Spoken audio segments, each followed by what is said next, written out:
hello everyone who may or may not be here. I don't know, I can't tell how many viewers my stream has. Anyway, okay, so the stream is a bit late today. Just by just a smidgen, about an hour or so. That's mostly because I had to fuck around with like audio things and virtual audio cables and all that kind of fuckery. But anyway, it's done now. So now the stream can actually start and be hopefully good.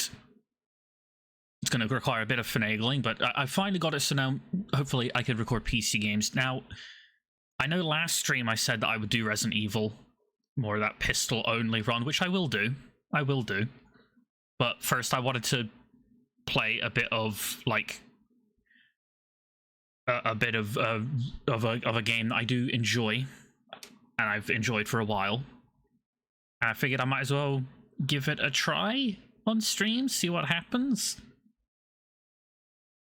So, you know, I might as well see what happens. And now we'll just switch to the main screen. And yes, the happy day, the freaking... The good boy is back. Yeah. So, yeah, we're just gonna see how this works out, I guess. And hopefully, you know, hopefully it'll be good. Hopefully it'll be good.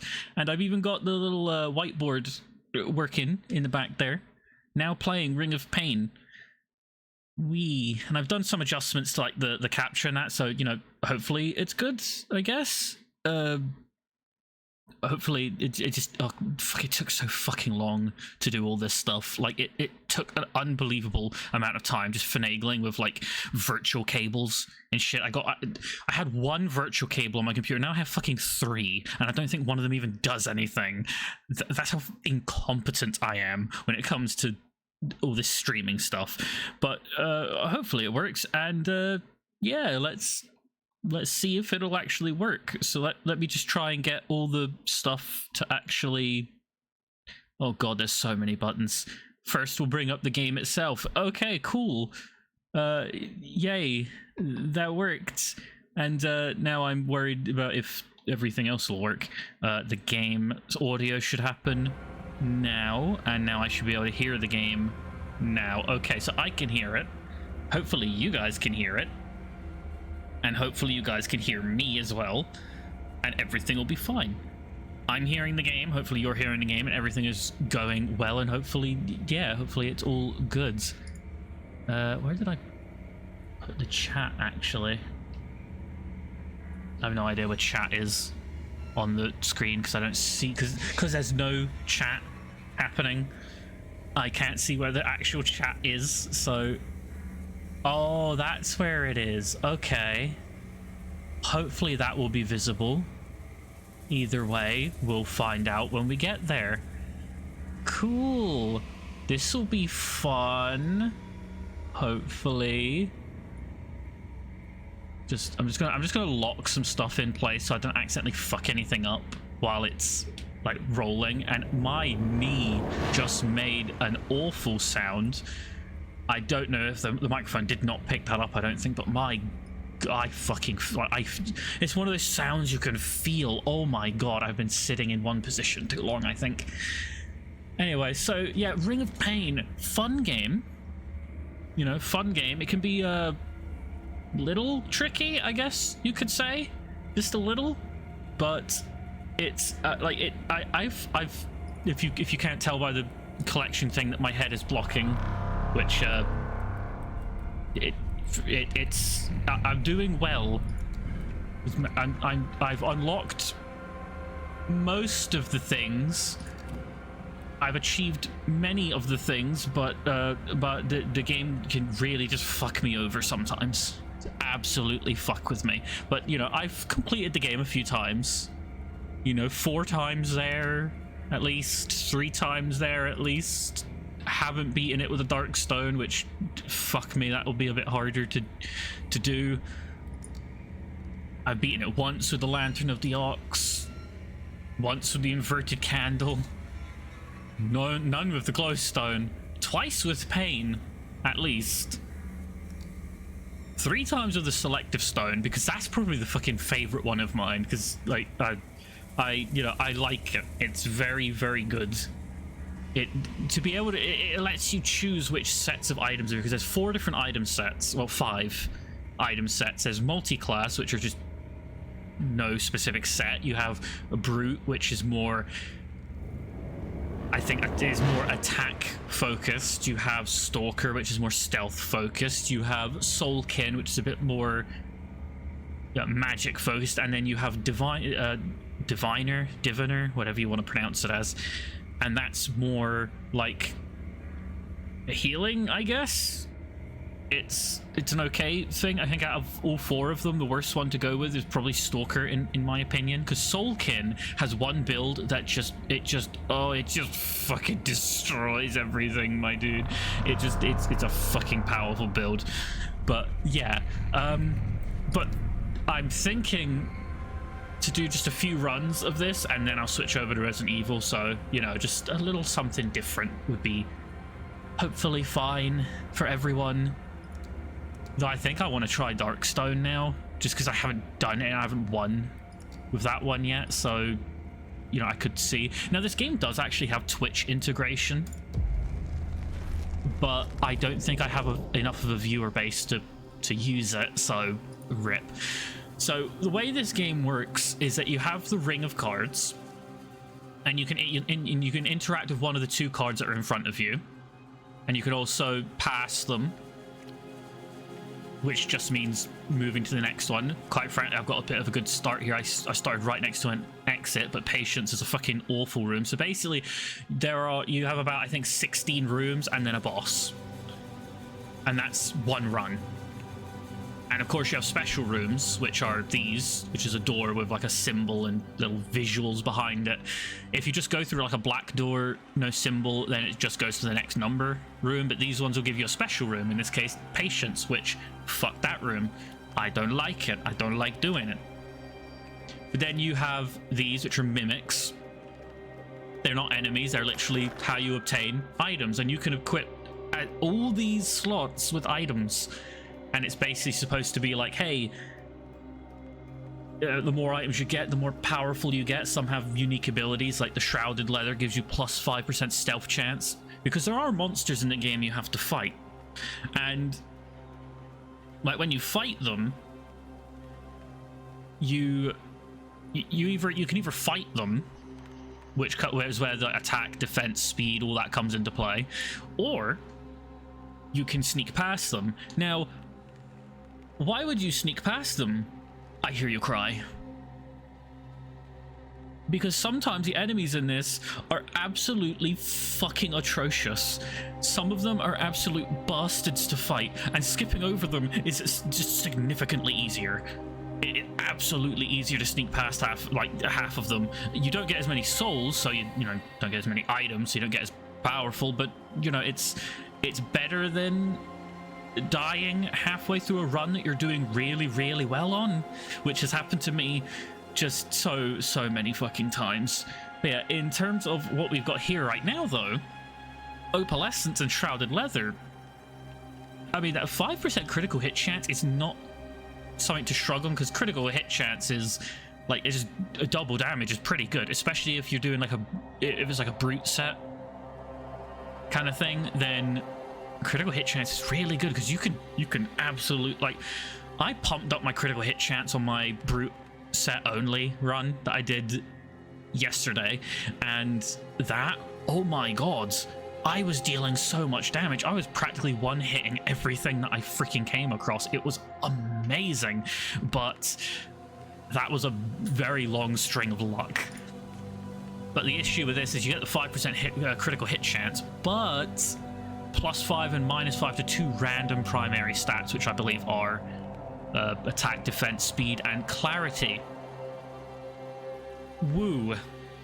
So basically, I'm just going to go with Shroud. I could re-roll them, because the currency in the game is souls. You kill an enemy, you get souls. You can either you spend it to open mimics. The first few rooms you're in, mimics are free, but they're also just like base level common tier.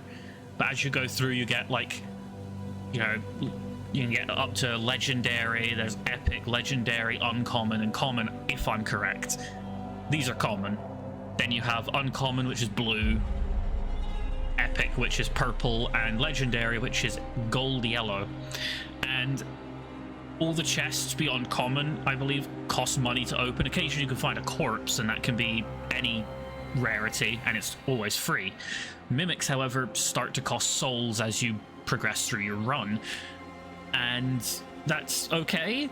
But sometimes I'll find a legendary like 4 fucking rooms in for some reason, and there's no chance to have enough souls to open that unless you literally spend not a single one on opening mimics or re-rolling sets, because I can re-roll this for 0 cost, but then the next one will cost 2, and I think the next one's 4, 6, 8, just so on and so forth. I don't know the formula for how it increases the cost, but it just do.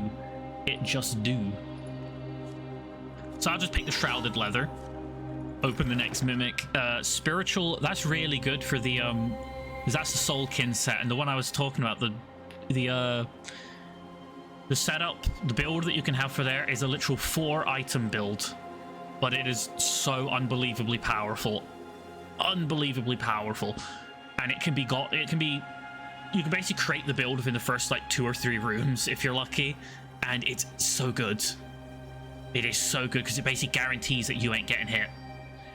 And this is one of the items for it, is spiritual. +5 soul damage to a random creature if you have 5 or fewer items equipped. So one thing I wish the developers would change is I wish that the candle, because one of the item you start the game with is always a candle.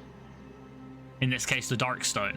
And I really wish that that didn't count against items that have this criteria of you need this many or fewer items equipped. I wish the candle didn't count, because you're stuck with it and you can't get rid of it.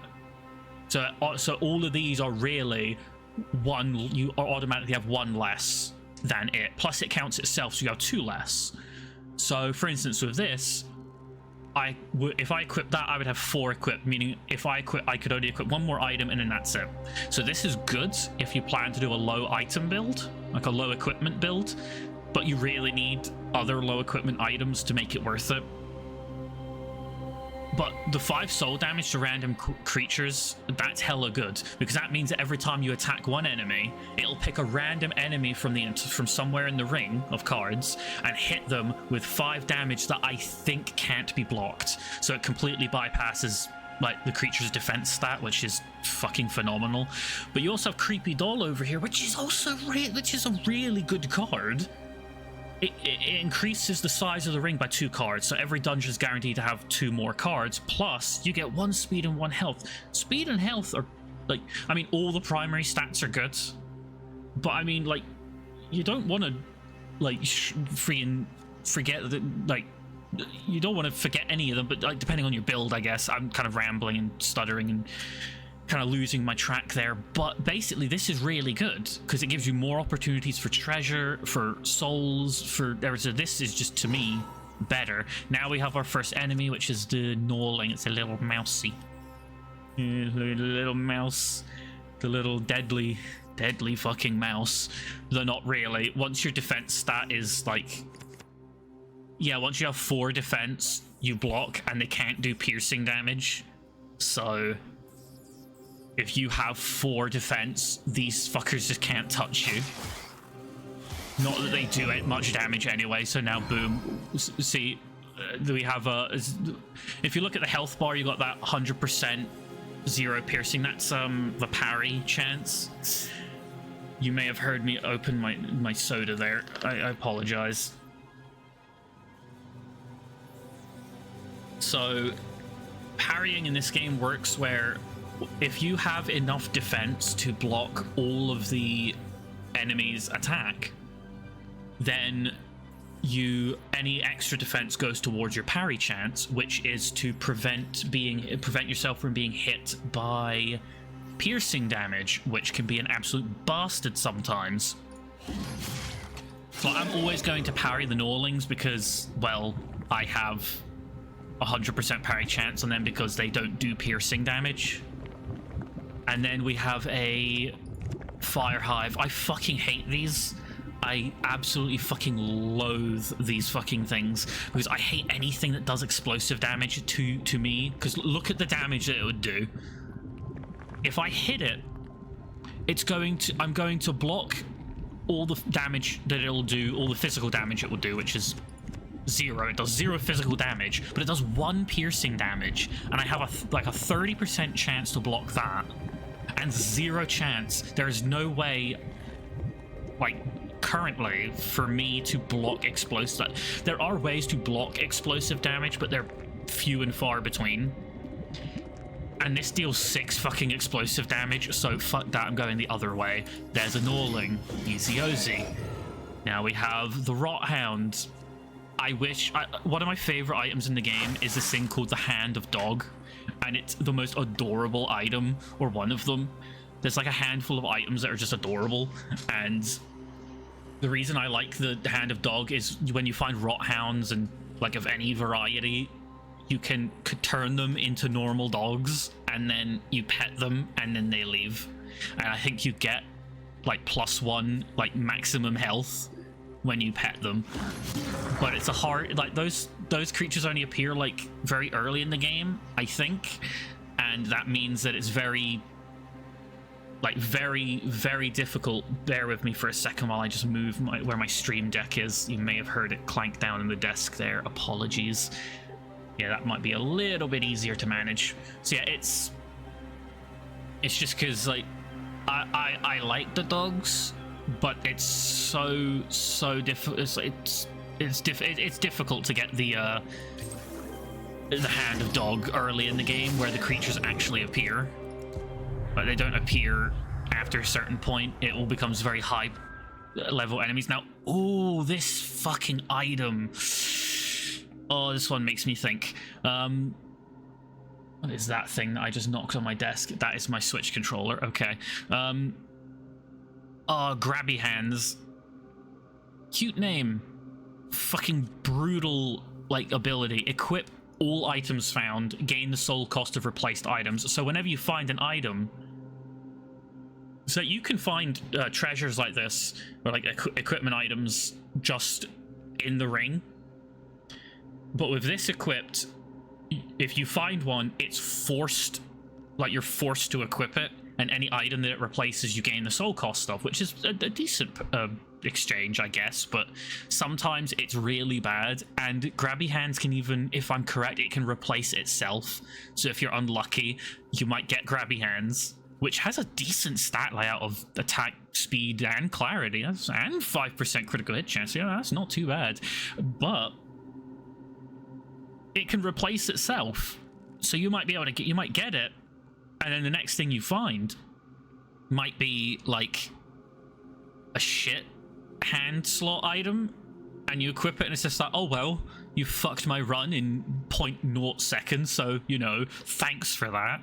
But, you know, should I take it? I don't think I will, because every time I take it, it always fucks my run up at some point. Now we have a stat boost. These are simple, +1 to one of the things. There are other stat boost things where it's like, oh, you get +2 to one stat, but then -2 to 2 other stats, or the coveted +4. I think it's +4, where once one of your 4 stats will go up by 4, the others I think will go down by 1, or 4, or 2, or something. I don't do math goods. I'm not a numbers man. I'm a gamer. I don't do math. I'm a gamer. What the fuck? Oh, look, all 4s. Fuck these little dudes, viscid ones, because these dudes deal poison.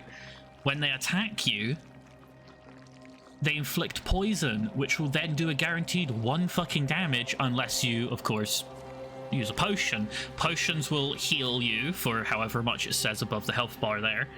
Small potions, big potions, so on and so forth. But also, no matter how much it heals you, it will automatically remove all poison damage, which is really good, especially when you're surrounded. Oh fuck, it's a fire bead. Roaming fire beads are just absolute fucking trash. They move towards you with each turn, and if they stay on one of these 2 slots in front of you, they will then start counting down to explosion, and they deal some pretty fucking bad damage, 4 explosive damage, which you cannot fucking block. So you have to, like, see, this is where stealth, see, there's stealth. If you pass over it, either they'll spot you and attack you with, and you can't retaliate. You can parry it, but you can't retaliate. And as you can see now, it's on the next turn, it's going to explode, which will deal 4 damage unless I move past this treasure boy. Past the treasure boy with the absolute fantastic arm feathers there for peak fashion. Absolute peak fashion. Anyway, move there, Explodo, fucking Fire Hive, god damn it, we'll have to deal with the Poison Boy, but let's see what we got in here. Black Opal, really good, but it's another one of those equipment-based, like equipment number items.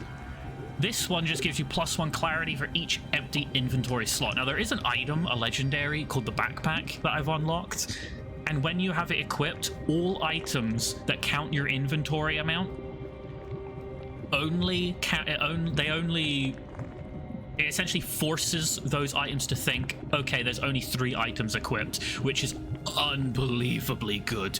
Like, that is just, oh my fucking god.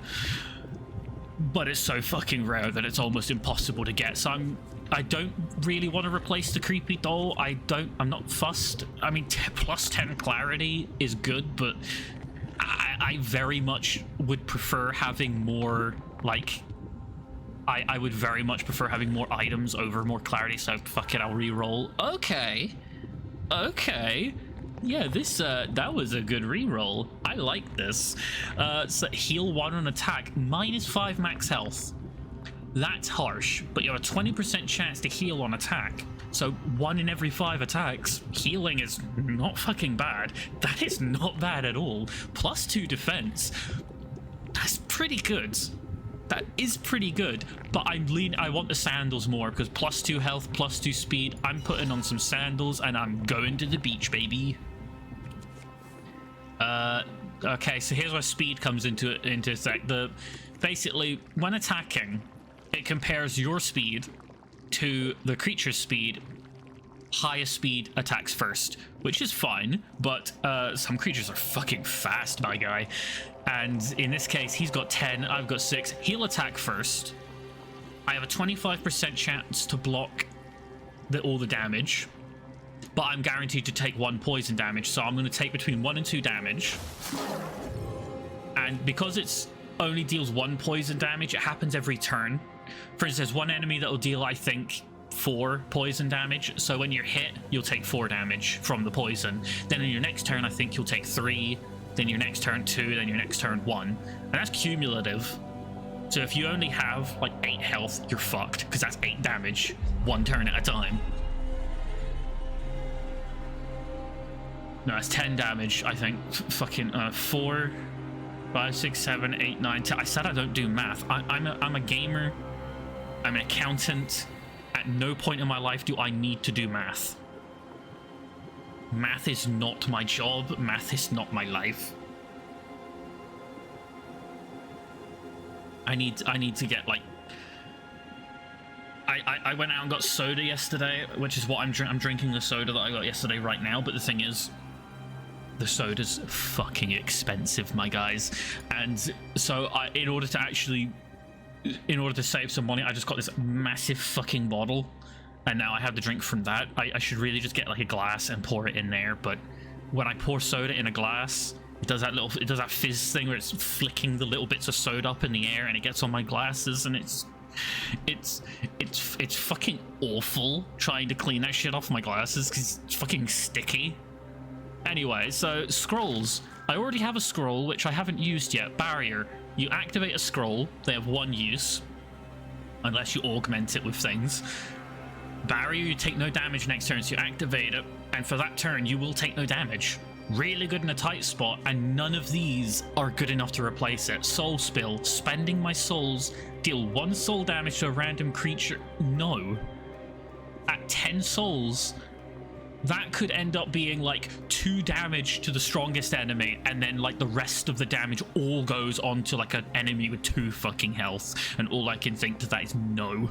Fuck you. Guaranteed stealth success? Not bad.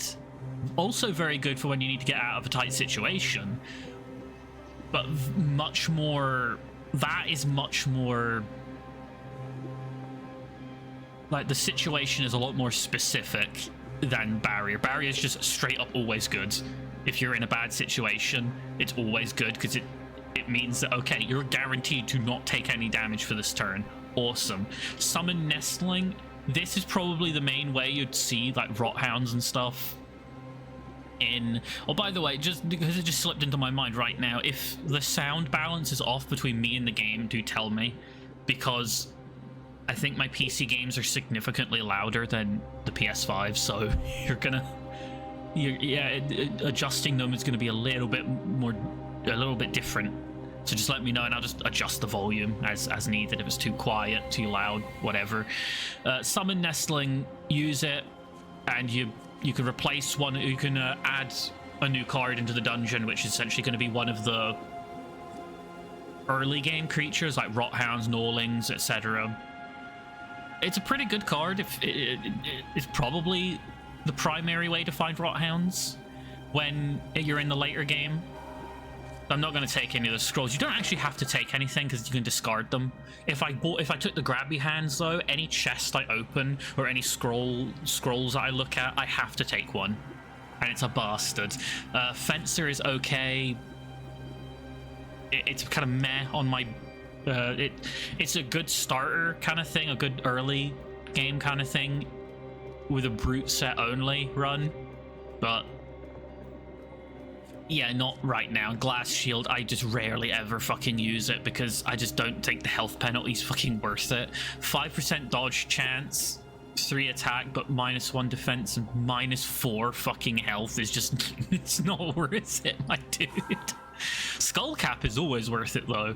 There's another one of these X or fewer items equipped, which is not bad. 10% critical chance, 1 attack, +4 speed, not bad for the early game. But 4 or fewer items equipped, that is tight. That is not many items at all. Good to match with the Hermit's Tiara, which is probably one of the most powerful items in the whole game. But I'm going to go with the Skull Cap, and I re-rolled, and yeah, now it's 2. Re-rolling is a very tricky thing. I'm never really quite sure when I should keep re-rolling and when I should just give it up. Because if you re-roll enough times, you're guaranteed to get what you want, but it becomes so expensive. So I'm never quite sure. But I guess that's just the bad gambler in me, because, you know, number go up and I'm happy. Number go down and I'm fucking pissed. But, you know, back to fighting enemies. And, oh, the dude disappeared. That was a Scrounger. If you kill them, they constantly try to move towards the exit, and if you kill them, they'll drop like 2 stat boost and a potion, usually, if I'm correct. They're really good, but I think I'm not gonna try and kill any Scroungers this run. Try and go for it. There's an achievement for not killing any of them, and it unlocks an item as well, because basically you start with like a general pool of items, and then as you achieve things, like unlock achievements, you unlock more items that appear in the run. And I've unlocked most of them, I think. That probably, I don't do math, but I've unlocked most of them. And they see now they're starting to cost money. Oh no. Yeah, but the commons are 20 to open. And I can't remember, I think it's commons are 20, then the blue ones, which are uncommon, they are 40, and then 75 for the rare or epic or whatever they're called, and then legendary are 160. Oh no. Oh fuck no. There's 2 fire beads. Luckily, if an explosive creature dies, like loses all their health, they then explode themselves. So, a cursed potion. Now, curse is a whole other thing. The higher your clarity, the higher your curse resistance, which is basically the percentage chance of whether or not you'll take curse damage. Yeah, curse deals damage but cannot kill you. So if you have at least 1 health, you'll never die from curse. But it does also take fucking damage. So it's still a bad fucking thing. I'm gonna open this because I have 20 souls. Diamond Spoon, the most powerful of the spoons. I think it was like every time you complete a run with the spoon in your inventory, it upgrades. So it starts as just like a rusty spoon, I think. And as you upgrade it, eventually you'll get to the diamond spoon, which -6 attack, -6 defense, but 11 fucking health. And then you combine it with the soup bowl item, and you heal so much. Like, the soup bowl is like you heal a certain amount every time you go to the next room. But if you have the spoon and the soup, it increases the amount you're healed. Like, goddamn. I am not taking it though, because that is a harsh fucking, like, that is a harsh penalty on your attack, and like, that's even just the attack penalty alone is bad. But the only way I can find to make the spoon like work is if you have the Hermit's Tiara. Now the Hermit's Tiara, like I've said before, is probably the most powerful, take the cross tart, is probably the most powerful item in the entire game. This is pretty good as well, because the Hermit's Tiara, if you have it equipped and you have 4 or less items equipped, you then every attack you make will freeze the enemy, which means they can't attack back, they can't move, and when you kill them, it doesn't activate things like exploding, or I think duplicate, is it like some enemies can like split apart into smaller enemies when you kill them. I think freezing stops that. I think it also stops like poisoning and all that. So so basically, if you have the Hermit's Tiara and less than 4 items equipped, and your speed is higher than your enemy, you've basically killed them, because every attack you do will refreeze them. Normally, you freeze an enemy, you attack them, it breaks the ice. But if every attack you do freezes them, then you'll just keep refreezing them automatically, thus automatically fucking killing them. Really good item, really powerful item. I'm going to go through the ambush room, because like, if you kill all the enemies in this little ring, they're all enemies. If you kill them all, look at that, a blue item, hell yes. And this early on, it's going to be weak enemies, so forget it. Apologies if the movement of the cards and the screen and that makes you feel a bit, you know, off, like a bit motion sick or something. I think I can turn it off, but I forgot to. I probably could now, but I don't think if it does bother if it bothers enough people, then yeah, I'll deactivate it. But currently, I'm just going to leave it on for now. This is pretty good. The -2 to speed is not great, but 2 defense plus parrying blocks incoming poison. That's pretty good. That's hella good. Titanium is really good too, though, but that will become less useful as we progress. This will stay useful.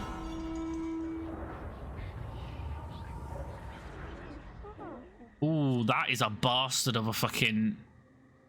That is a bastard of an item. I do not get the point of this item. It inflicts 10 poison on yourself on equip. That will kill me. 3 defense, 3 clarity, and 10% dodge chance does not feel worth it to me. So this is a shop. Occasionally you'll run across these rooms. Even just going through normal exits, sometimes you'll end up in these ones, such as this one, where this fucking long boy will sell you. You'll either give you a potion for free. This is a big boy one, or 2 items that you have to purchase with souls, and they can be pretty good items, but I'm just going to go with the potion for now, because they're not items that I need. See, there's a scrounger.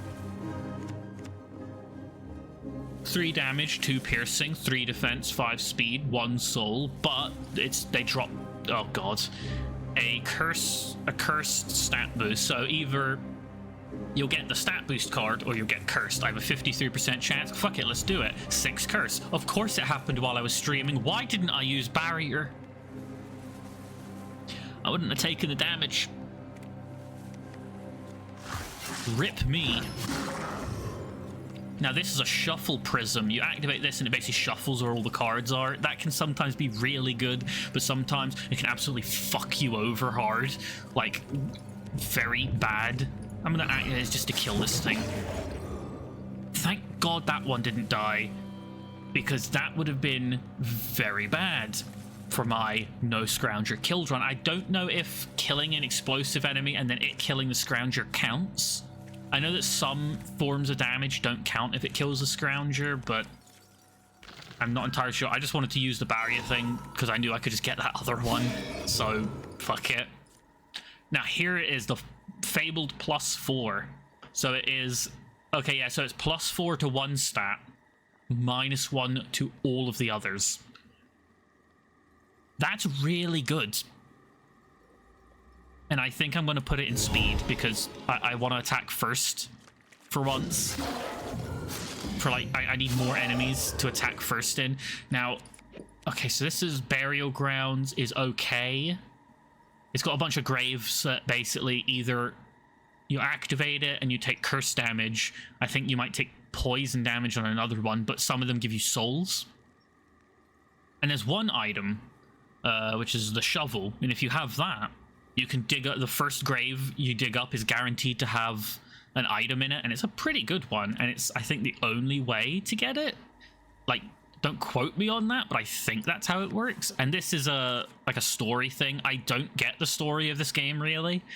It's one of those games where the story isn't really told to you. It's just kind of hints at a story without it actually really being there, I don't think. I like the game, but I really wish the story was, you know, an actual story.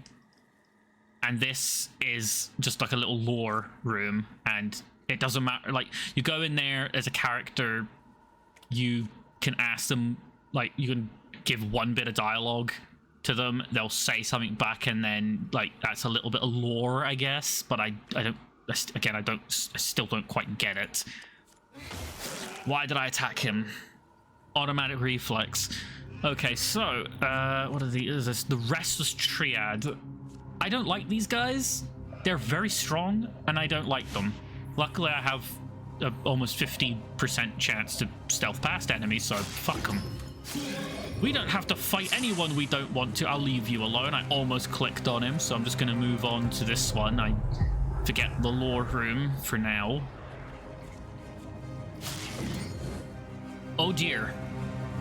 Okay, so I'm gonna activate barrier. This is the perfect position to use barrier in because I can wipe out 4 fucking enemies in one hit. Boom. Oh no. A Wretched Amalgam. They will move 1 space, I think, every turn. Yeah, next action, it will move towards me. And it will absorb cards that it passes by. Like, it'll absorb enemies and become stronger. Right now, not bad. I could probably kill it easily. I will fucking take this, though. Spells are awesome. They are awesome, and this one is one of the fucking funnest ones for me, because you activate it, and your next hit will do +5 damage, and +5 splash damage, which means the cards to the left and right of your target take 5 damage. Hell yes. Oh no. Well, that's 4 damage I'm taking. And you're dead. I'll risk it. That was a good risk.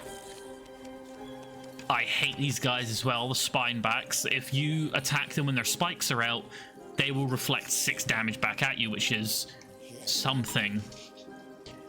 The fact they have 6 defense, though, because the creatures have defense as well, so they reduce your incoming, the damage that you deal to them. So I can deal up down to a minimum of 1. So I'll deal 1 damage to this guy. And I gotta hit him 12 times, but he'll deal 1 damage plus 2 piercing. So he'll deal 3 damage per hit. I'll deal 1. I gotta hit him 12 times. He's just gotta hit me, what, 4? Yeah, 4. My math was correct, but I'm gonna stealth past him because 49% stealth chance is fucking goated. Health, oh, this is a good... Sometimes, like, it's hard to pick because all 3 of these stats are things that you really, really want, so I'm not entirely sure which fucking one to pick. Now, I'm fine on health, I think, so it's between defense and attack. I'm going for attack, because it's better to have 8 attack than, like, 3. Oh, yes, yes, yes. I love Soulcraft. This is good to have, so that you can, like, if you find an item that all it does is add stats, like the sandals, and you want to get rid of it, then you can use Soulcraft, and you gain the stats on it permanently, plus the soul cost, and that's really fucking good. Especially if you find something better. Like, it's just so good. If you find, like, a better item just laying around, then it's so good. Now, that's ambush. Would I be able to do an ambush? I'm not going to risk it. That's what this game is about, really. It's about risk and reward. It's a matter of figuring out... Oh, fuck me. Oh, dear God. Not what... I hate these things. What are they called? Skittering Fright. I fucking hate them. For one, their design is fucking horrifying, but also they're fucking annoying. What do I mean by that? Well, quite simply, look at the bastard. Fucking 4 damage plus 3 piercing. Defense of 1 is fine. Speed of fucking 9. Plus, it has one of the most annoying things, which is Intimidate. If it attacks first, you can't attack back. So in other words, if I tried to attack it, it would deal damage to me. And I will deal nothing to it. So, fuck that. But then also, you have this fucking asshole to the right, completely fucking... Like, if I didn't have a high stealth chance, this would be a fucking run ender, potentially. Because these fuckers, Whispers, are bastards. They got 14 fucking defense. Low speed is fine, but 14 defense? Oh my god! They deal 5 plus 2 damage. What the fuck? This is the absolute worst fucking one for me. Well, let me just... I'm actually... screen shake off. Camera parallax, I think that's the one. Okay, cool. Because that was starting to, like, that was starting to fuck with my head, like, in my peripheral vision, because I got the stream open on my right monitor and this on the main monitor, and the thing on the right was just fucking with my peripheral vision as I moved. So these fuckers right here, I hate them. I hate them more than I hate them, but I hate them a hell of a lot as well. And this would be a run ender if I couldn't just stealth past them. You little fucker, you were waiting. Oh no. We got a bile bag there. They have a ranged attack. If you're within 3 cards of them, they'll hit you. Again, fucking annoying. Then you have drifters. They will circle around every turn. See, they will move and attack if they pass me. So basically, he will keep passing cards all the way around until here. And then if he passes from this spot and passes into here, and I think he does damage then? It might be only if he goes from there to there and there to there. I'm not entirely sure, but, you know, we're going to have to wait and see if he's going to absolutely fuck us over. Stealthy, that's good. That's fine. For the love of God, kill the bile bag. These fuckers are... The bile bags have, like, low... Oh, my God. Oh, my God, we got the Wishing Well. The Wishing Well is, like... It's like Soulcraft, but like 10 times fucking better because it does 3. It does 3 of the it does 3 items at a time. You don't have to do 3 items. You can do 1, you can do 2, or you can do 3. And I think it's a maximum of 3. And I think that's going to be really good for us. So I can save Soulcraft while also getting rid of like the sandals, skullcap, and you know, you may hear my chair creak right now as I kind of move it around. But like you could, like this is, I can keep Soulcraft and still get some permanent stats. Hell yes. Fuck you. Do that. Do that. Fucking... Oh, well, I'm not gonna kill him with that. Fuck it, I'll just keep moving. Open this. Why not? 20 souls. Why the hell not? Ah, shit. Reroll. Oh, damn you. God damn you. I think I'm gonna have to go with this because the ability to cure poison on demand is probably better. No, yeah, it is better. It is significantly better. Anyway, yeah, you can cure poison if you have a lot build up, but a lot of build up for it, but doesn't really do. Well, then again, it also heals 3, which is pretty good. But a cooldown of 5, meaning like the cooldown is like you have to attack. So after 5 attacks, your spell will be back in order. Heal, attack. I did just lose it, but wonderful. He's in range. I don't really want to pat. He can't move because of the blocker. Fuck me.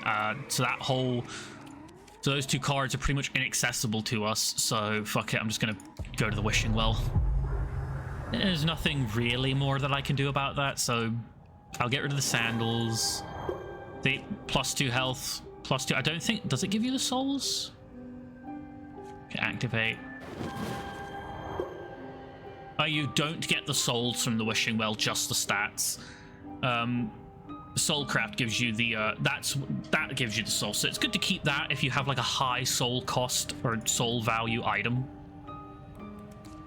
Oh, do I want to get rid of this maybe? Nah, I don't like to get rid of items that have like a perk on it or like an item on it or an item on it that have like a ability. Oh, this is not bad.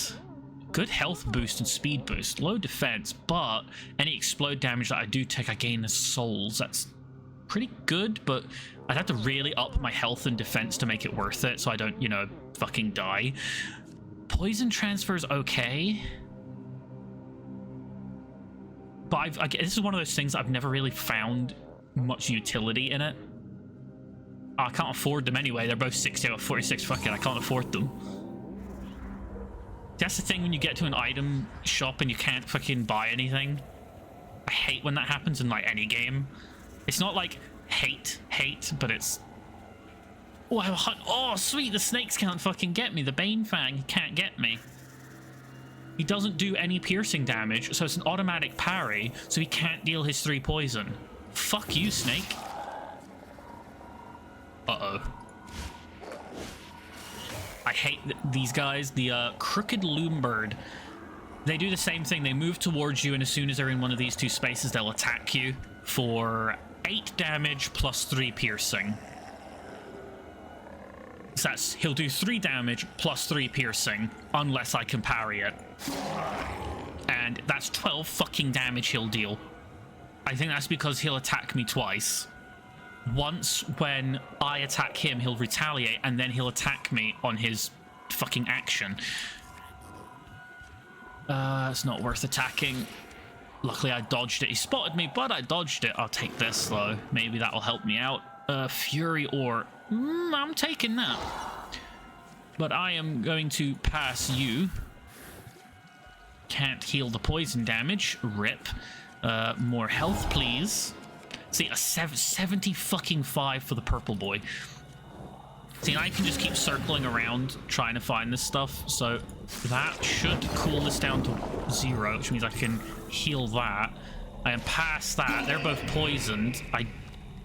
If I can just keep away from him, then it should be fine, because yep, he's dead now. And I got 6 souls from it. Sweet. That is what we call strategy.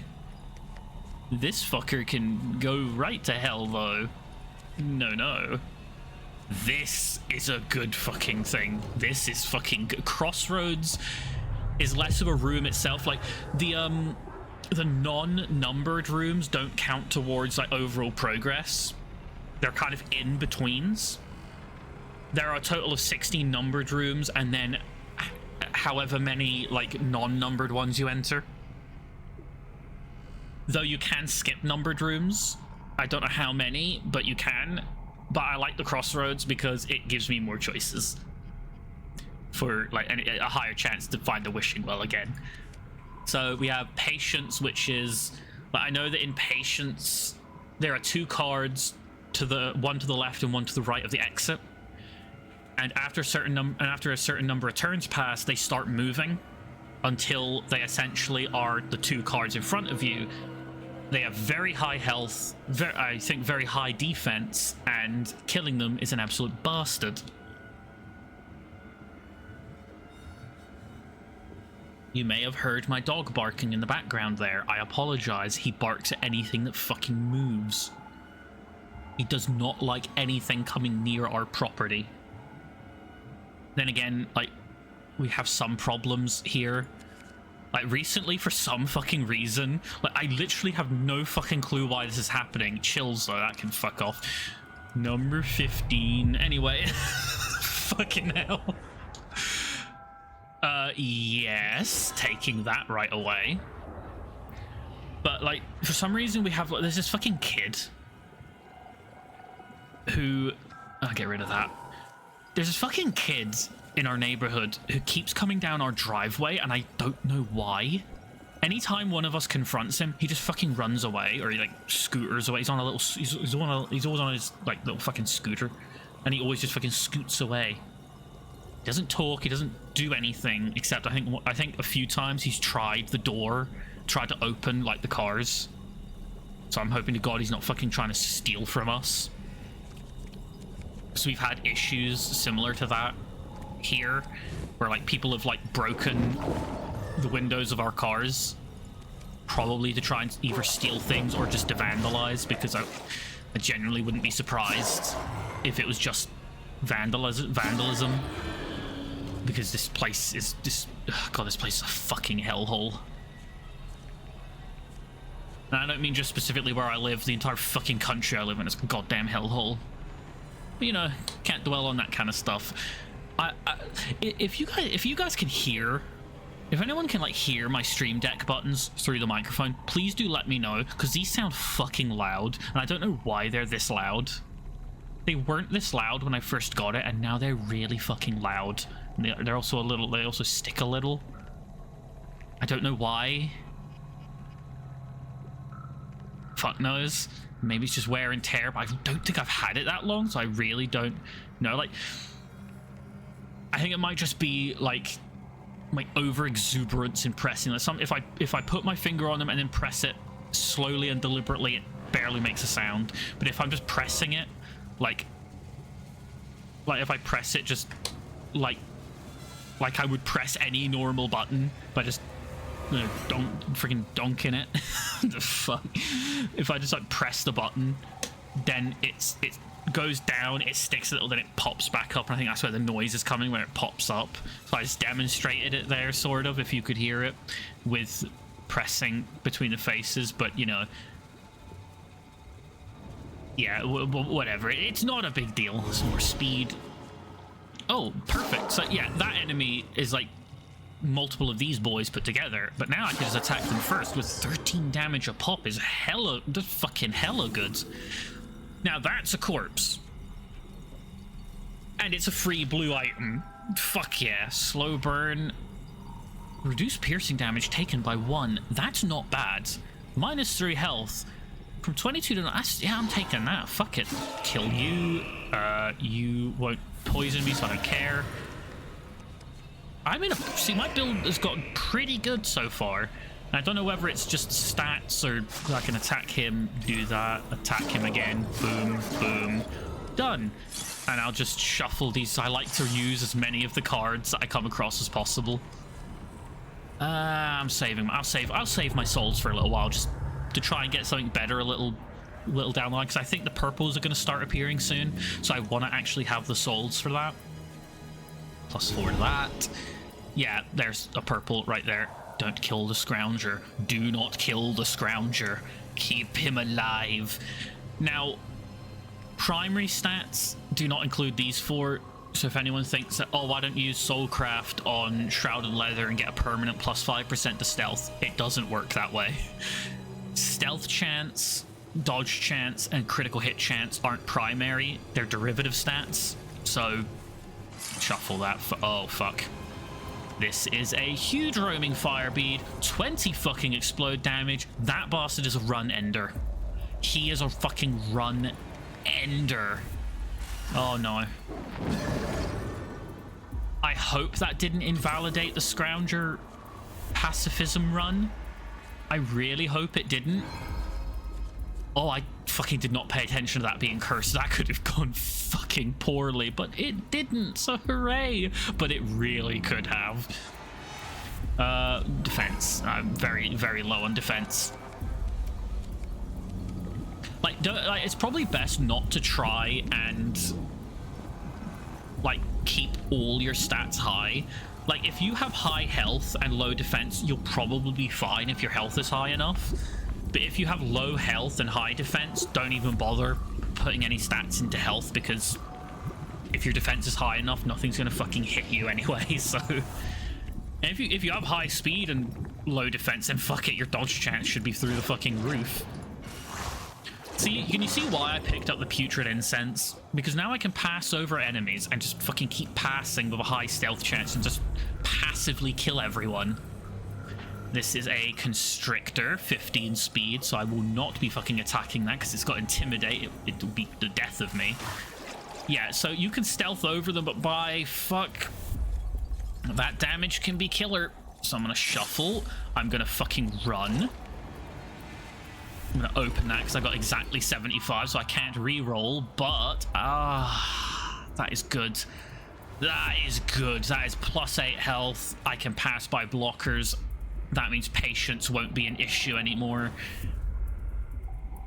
Oh, but this is good too. Fuck. -4 health is bad, but 2 defense, 4 clock, fucking nullify the first. Oh yeah, I'm taking that. And pray. Oh, that was lucky. That was pure luck, I think. This. Oh, this is fine. Fuck it. Nah, fuck it. Oh no. I think I'm gonna die. I didn't die. Ooh, take that right away. Volatile? Maybe. That's a lot of explosives, and I do just have that. See, this combined with the Alchemist Belt would be really good, because you could find one of the huge roaming fire beads, take 20 explode damage, and that's just instantly 20 souls. But you won't take the damage because it nullifies it. Heal that, full health. I can pass him, spot or not. Who gives a damn? Fuck it. Good. That's a good fucking roll there. Now, I'm usually not one for games like this where the chance of you doing something is determined by basically a dice roll that you can influence slightly. Like Darkest Dungeon, for instance. If I ever play Darkest Dungeon, which I'll never do on stream, by the way, whenever I do play Darkest Dungeon, I mod the hell out of it so that there's less RNG. I don't like RNG. I much prefer a system where it's like, okay, if you meet this stat requirement, you're fine. Like Fallout New Vegas speech checks, I prefer those over like the Fallout 3 ones, which were like a percentage dice roll.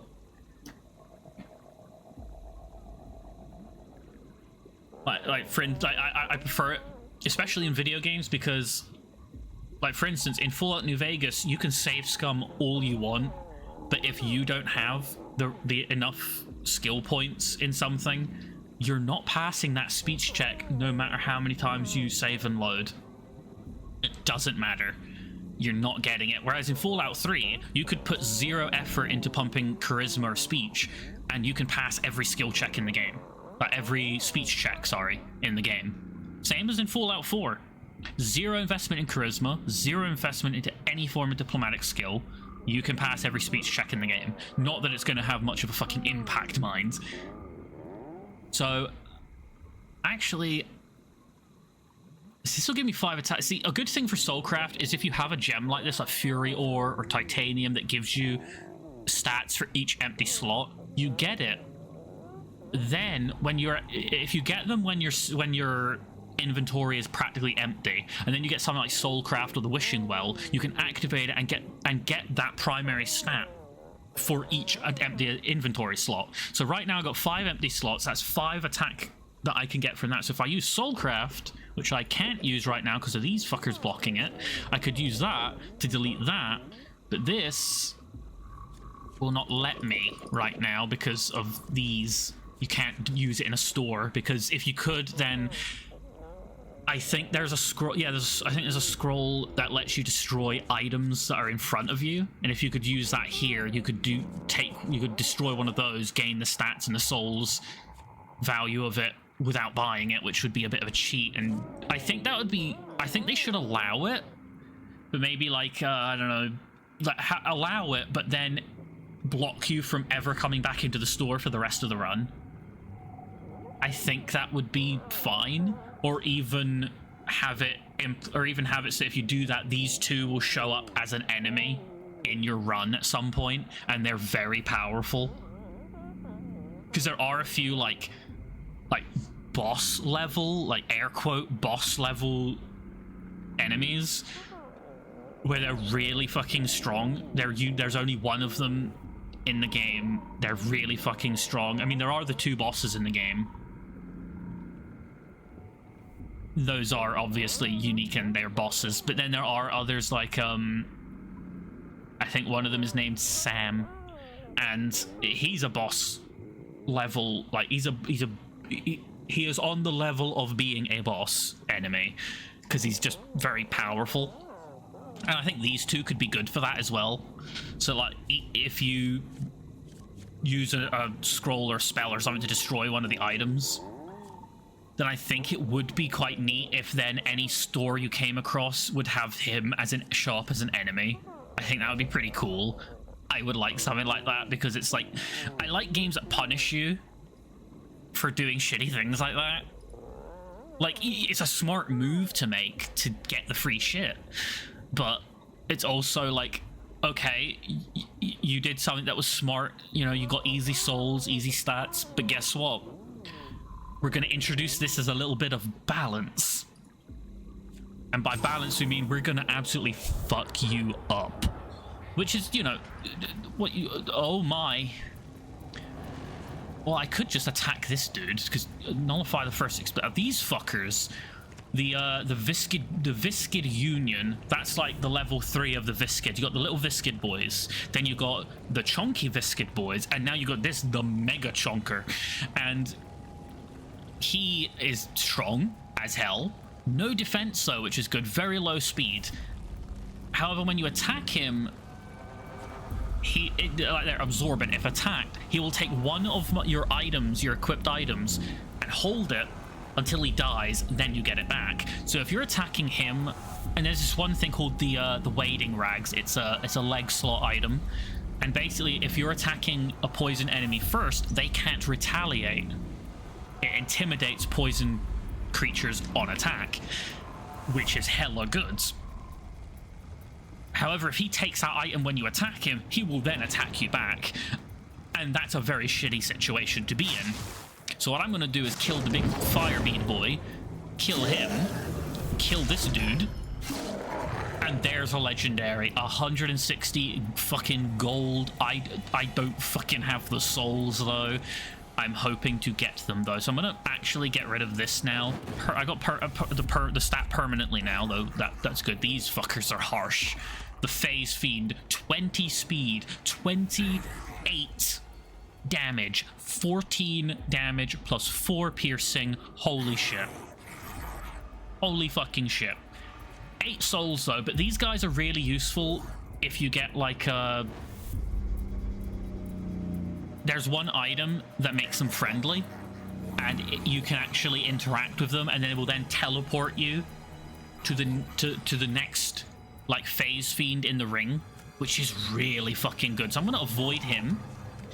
I am going to try and pass him, which did not succeed at all.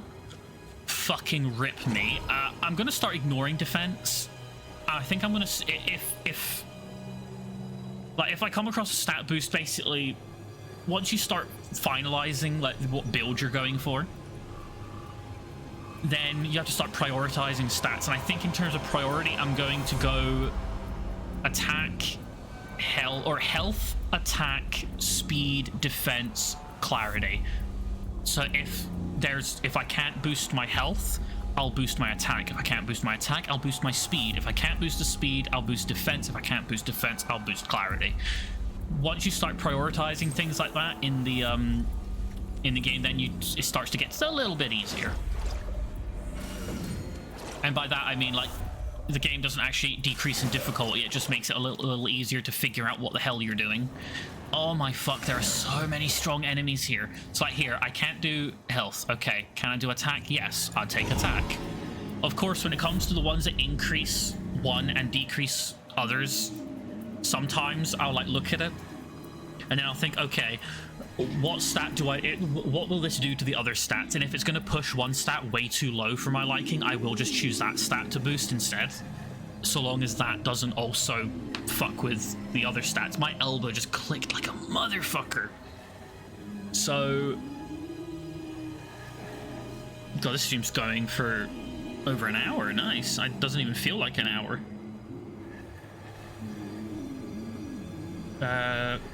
Let me just, I'm just checking something real quickly. Apologies. There we go. So yeah, I'll stream until about 11, 12 o'clock, something like that. I'll try to go for 3 hours, but we'll see. So I'm just going to do this run, maybe a second one if there's time, and then see, like, if I try and kill these enemies, I might get enough to get that chest, but that's a lot of ifs. Especially, like, I've got good stealth chance. It's a 1 in 2 chance, basically, of not dying. So he'll die. Whether he hits me or not, he will die. I'm not going to be able to recharge this because that would involve actually hitting things, and that's fucking dangerous. And even if they do try and hit me, oh, my parry chance is low, and I have 0 parry chance on him. Ooh, that is lucky. I'm really testing my luck, so I'm just gonna one more time. Thank God. Fuck it. I'm not gonna risk it.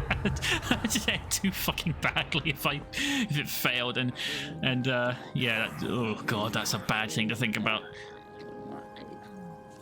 The hell is this thing? I don't like this. I don't like the sounds that are playing. They're icky.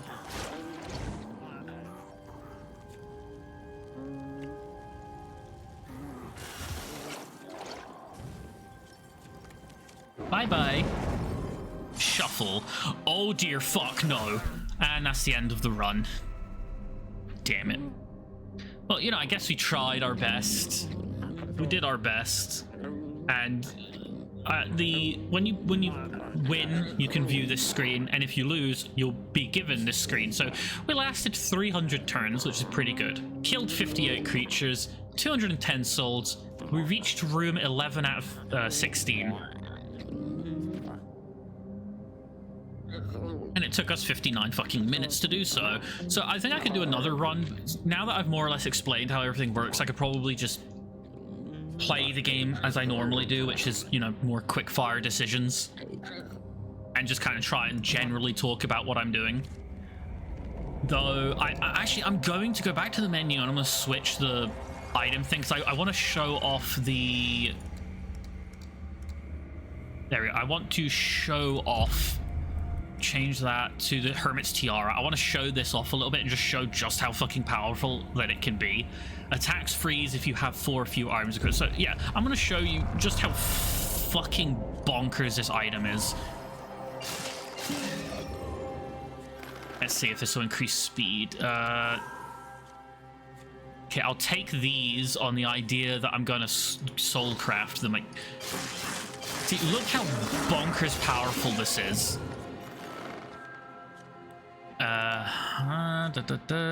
None of those. So you have to be much more, like, it's a very powerful item, but you have to be very picky.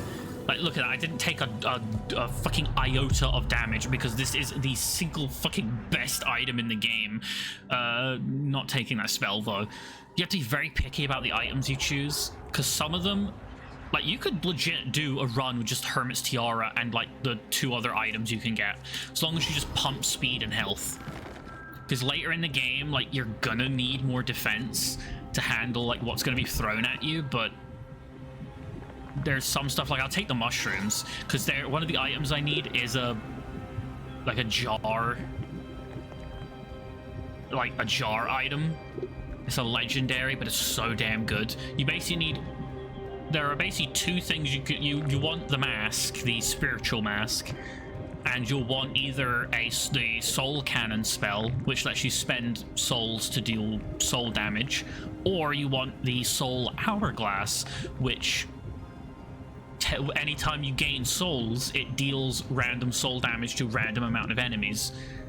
So I can kill these without them exploding. Kill that without it attacking. See how fucking easy Hermit's Tiara makes things? Even if you get attacked, congrats, you've killed them. If you can survive one attack from a creature you fight, then congratulations, you win. This is not bad.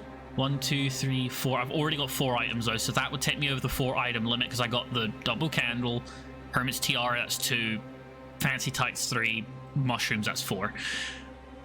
I'm going to stick with the mushrooms and just kind of keep that there, just kind of keep trying to put jars in there because most jars, I think, give you stats.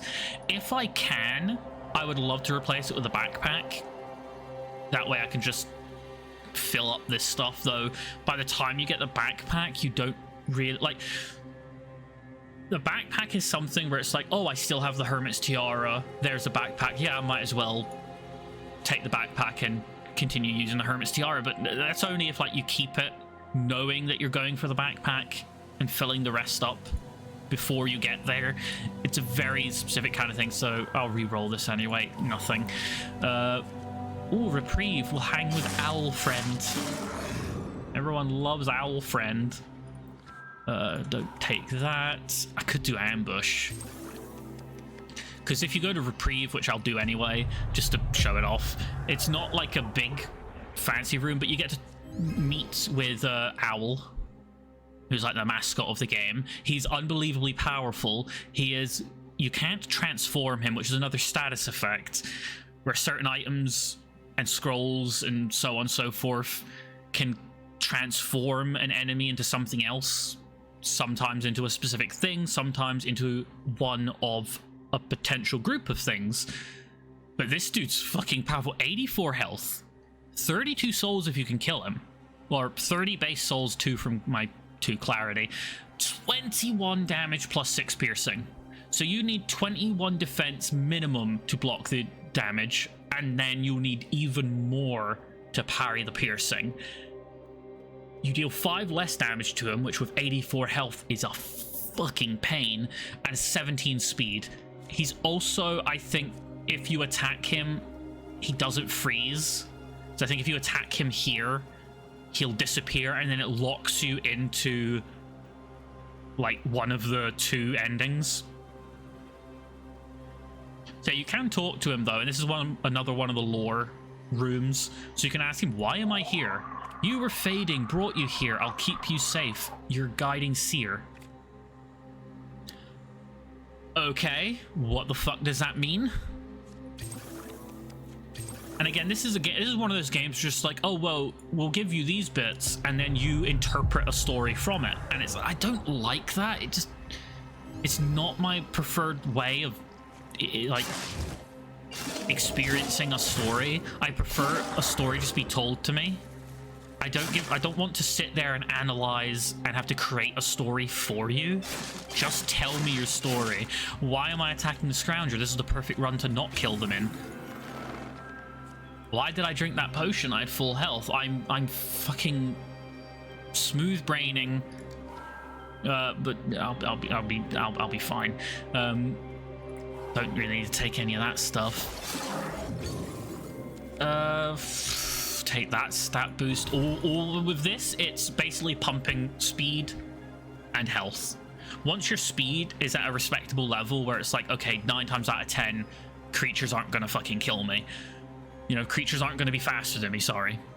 And then after that, so long as you have loads of health, the ones that you aren't faster than won't be able to kill you with 1 hit, so you'll be fine. If you can, again, if you can survive 1 hit from any enemy in the game, you've already won.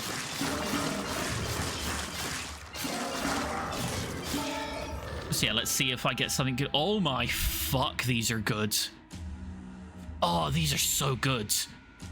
The Living Corset, heal 2 on kill, which with the Hermit's Tiara, that's basically a guaranteed 2 heal with every enemy, plus 3 health and 1 clarity. That's really good. Charming Claws, though?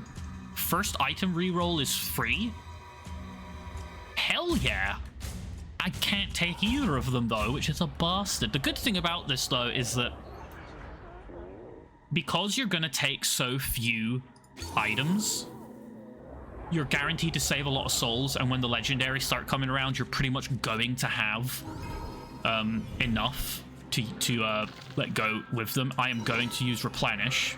Now, you can pick up stuff like scrolls, and if you're going to use them immediately, like I always pick up the Replenish if I have a jar in the Hermit Tiara run, because I'll then just immediately use it and get +3 to that. So even if you have 3 uses remaining, it will still add 3 on. I don't know what the cap is, but I know it's not like... I know it ain't 3 or 6. And you'll never really have this at 3 when you can use a Replenish. That's very rare when that happens, because as soon as you leave, it goes down 1, you gain 1 stat. And the sad thing is, because they're mostly jars, there's one where it's like a jar of scrolls, and it will double the stat boosts that you get. The next three stat boosts you get will be doubled, which is really good sometimes. But the only issue is that, like, the most consistent of the stat boosts are from jars, which would be great. That'd be like, if I could have both jars at the same time, which really makes me wish I could mod this game. And I hope that at some point because the developers are still working on this game, they're still doing stuff with this game, because like even just now 0.01, just yesterday this was 1.6.0, so they've clearly put out some kind of hot fix today, and or yesterday, the fuck knows. But trying to think of where to go, whether to go to Burial Grounds. Oh fuck it, I'll just go normal. But like, I hope that at some point they add modding support to like mod in your own items and enemies and stuff like that, because I would absolutely love to mod this game. I would learn modding just for this game. Admittedly, I wouldn't be able to do any of the art or anything, but I wouldn't mind like modding in stuff like, because I guarantee you people would mod in stuff from other games. Like, guarantee you people are going to mod in like Minecraft items into this game, and I wouldn't mind doing stuff like that. And like, if I could find an artist who would be like someone who's good at doing the art and wants to mod the game, like I can handle the modding, they can handle the art, that would be brilliant. I've always wanted to do something like that with a game, but most games I know that are moddable are like very difficult for me to figure out. Like, I can't figure out the modding, and I'm going to take and activate that. Do not freeze these fuckers when their spikes are out. That is a severe warning to anyone who wants to play this game. If you're doing Hermit's Tiara, or if you have any kind of freeze item and you're going to freeze this dude, wait for the spikes to go down. Because if their spikes are up and you freeze them, then the reflect still applies while they're frozen. That is a big warning to anyone who's going to... That was a bad choice. This could kill me. I have 4% stealth. Fuck it. That was lucky, and I am so fucking relieved. Okay, freeze him. Yeah, that's the thing, is that when you're playing this run, 9 times out of 10, your attack gets neglected. And you end up dealing like 1 damage per fucking hit. And that can make some fights really slow. Especially, I figured I've got 1 health, I might as well open any cursed thing I find onto a new one. So yeah, if you're gonna end up just dealing 1 damage, 1 damage, 1 damage, like all the fucking time, because you're pumping health and speed so much. Going the other way now. Oh, that's a bad thing to do, but oh, fuck me. I'm fucked, I think. I think I'm fucked. Oh, maybe not. If I put on the dark pants, I'll lose 1, but I will heal 2. So I think that whenever you gain health stat, it also heals you by that gain as well. Oh, I'm fucking taking the dark pants. Fuck it. Pray. Shit. There was a replenish there as well. It could have been good. Fuck it. I got some time. I'm gonna do one more run because now I'm really fucking into this run now. Now that I'm playing a bit faster. Yeah, I'll take prismatic. You have to be careful with the random creature damage though, because it could easily hit an explosive creature that's right in front of you and kill you. Re-roll, nothing good. So always, if you have an explosive creature in front of you, attack that first every time. Especially if you have enough speed to, you know, hit it first. For the love of God, always attack the explosive ones first. Lucky shoes, nah. See, the last time I did a Hermit's Tiara run before the stream was I did a Soulkin. This is a Soulkin item. I did a Soulkin only run with the selective stone, so I would only encounter the Soulkin and multi-class items. And now I'm finding so fucking many more. 1, 2, 3, that'll be 4. Next item I pick up's gotta be a jar. See, once the explosive thing is actually frozen, soul damage is... you can ignore it safely. Sometimes what I'll do is I'll attack and then I'll skip attack and I'll just freeze as many enemies as I can just to ensure a period of safety. There's the wading rags. So yeah, now that there's no restricted sets, there's a lot more synergies I can create. It's like the ones you want to get spiritual and like soul hourglass or the soul cannon, because if you're doing a soulkin only run, then that is the build you want to go with. But you have a lot more choices if you are open to all the sets. So I'll just re-roll these. They're not great. Yeah, if you get the backpack, you could probably do a freeze item run, because there's a body item that is like +4 defense if you have another freeze item equipped, which would be Hermit's Tiara. But you can also get a weapon that deals more damage to frozen enemies. And if you can get a bunch of freeze items and the Hermit Tiara and the backpack, you can do a surprisingly powerful build. So yeah, if you've got all the enemies frozen and you're finding some good items, you can equip them anyway, but I'm not going to. I'm going to wait until I get a jar. So then I'll get the jar, I'll use that immediately, then I'll have 6 charges in it, and that's one of the rare things. If you get a replenish first and then a jar, you can then get more than 3 charges in it. Do not kill scroungers. Scroungers are our friends. Chugging Mask is really good on a Hermit's Tiara run, because you're more likely to have full health during the run.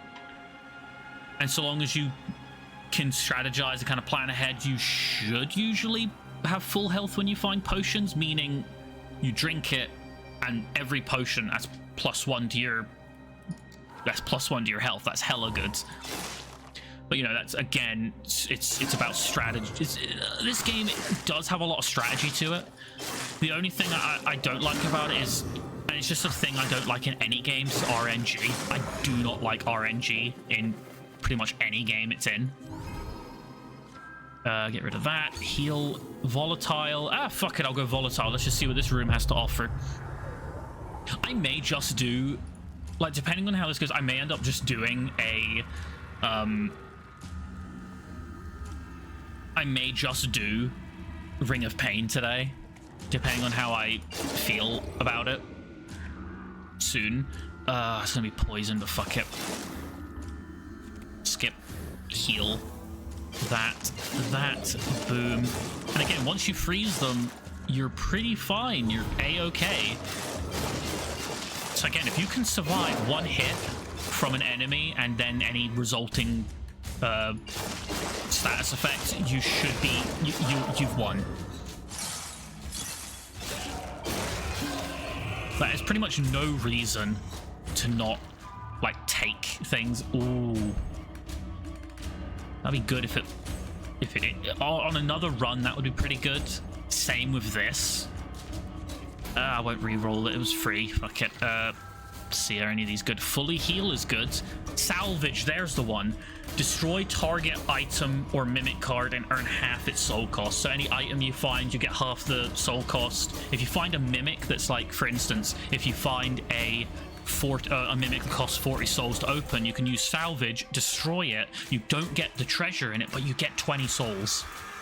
Which, if you just need 20 more souls to open a legendary, it's better to destroy like a 40 cost or 75 cost mimic to then get enough souls to open the legendary. It's significantly better, but I won't take it because, again, I'm waiting for that fucking jar.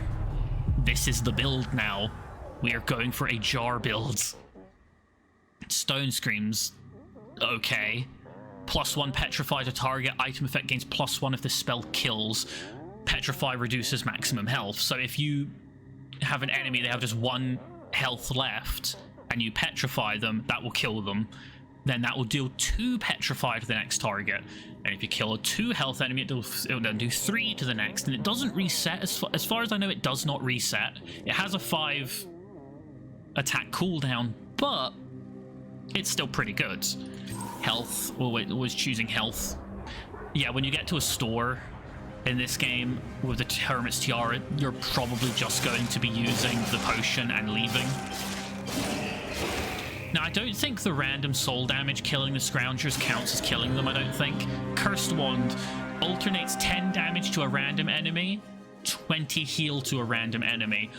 That isn't bad for a Hermit's Tiara run, because again, adds 2 speed as well, and 4 health. Those are perfect stats. -2 attack doesn't matter, because this will deal...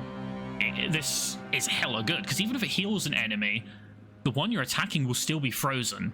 Again, it's a matter of...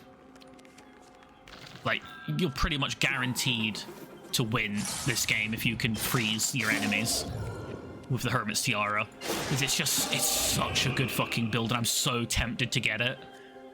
But if I do, the Hermit's Tiara will stop working, and you can't do that on a Hermit's Tiara run, because as soon as you do, you are pretty much completely fucked, my dude. That was the wrong face. Oops.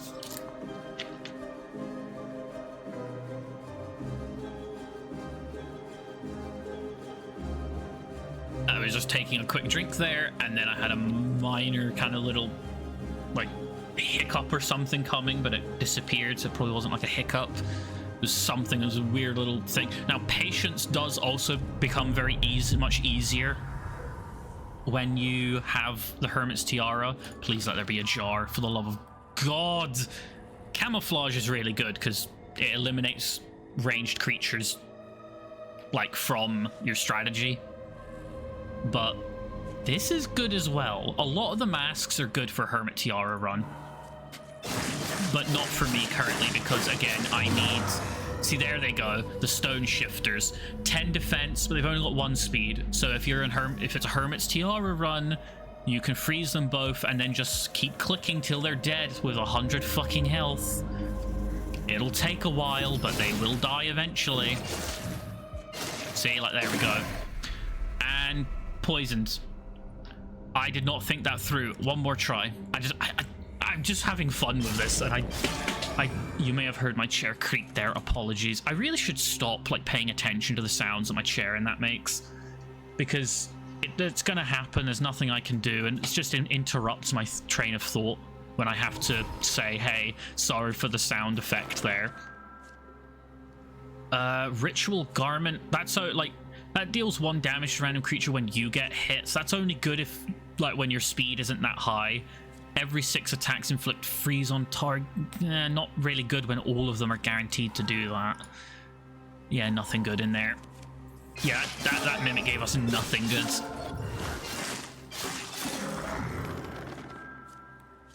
Neither of them are good, and nothing good.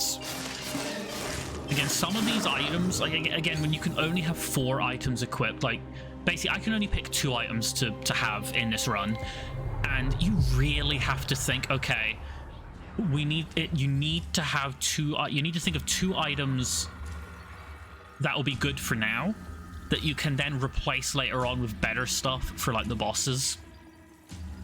So it's less of thinking, okay, what items do I want for this run, and more of, okay, what slots are good for this run? What slots have good items for the run? And that's why I do like masks are really good, and some gems can be really good too. Considering that most of your inventory will be empty, this would be pretty good. Plus 12 defense, so that when you do, you want to pump either your health or your defense and your speed. So speed first, and then either your health or your defense. With this, I could probably pump defense really high. Again, plus 12. I'm going to take that, pray for a wishing well or a soul craft to get that plus, 12 fucking defense. God damn. That is really good defense. And even these fucking whispers don't stand a chance. Fucking power, man. Fucking power.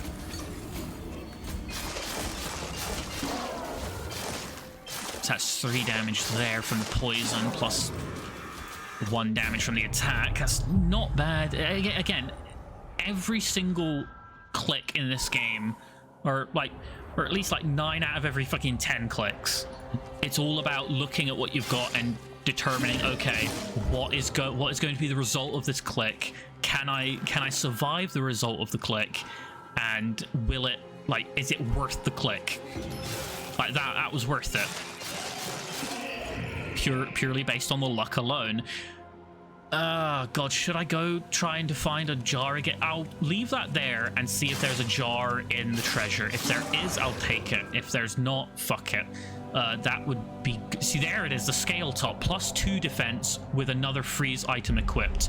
Pretty good if you're pumping defense for this run.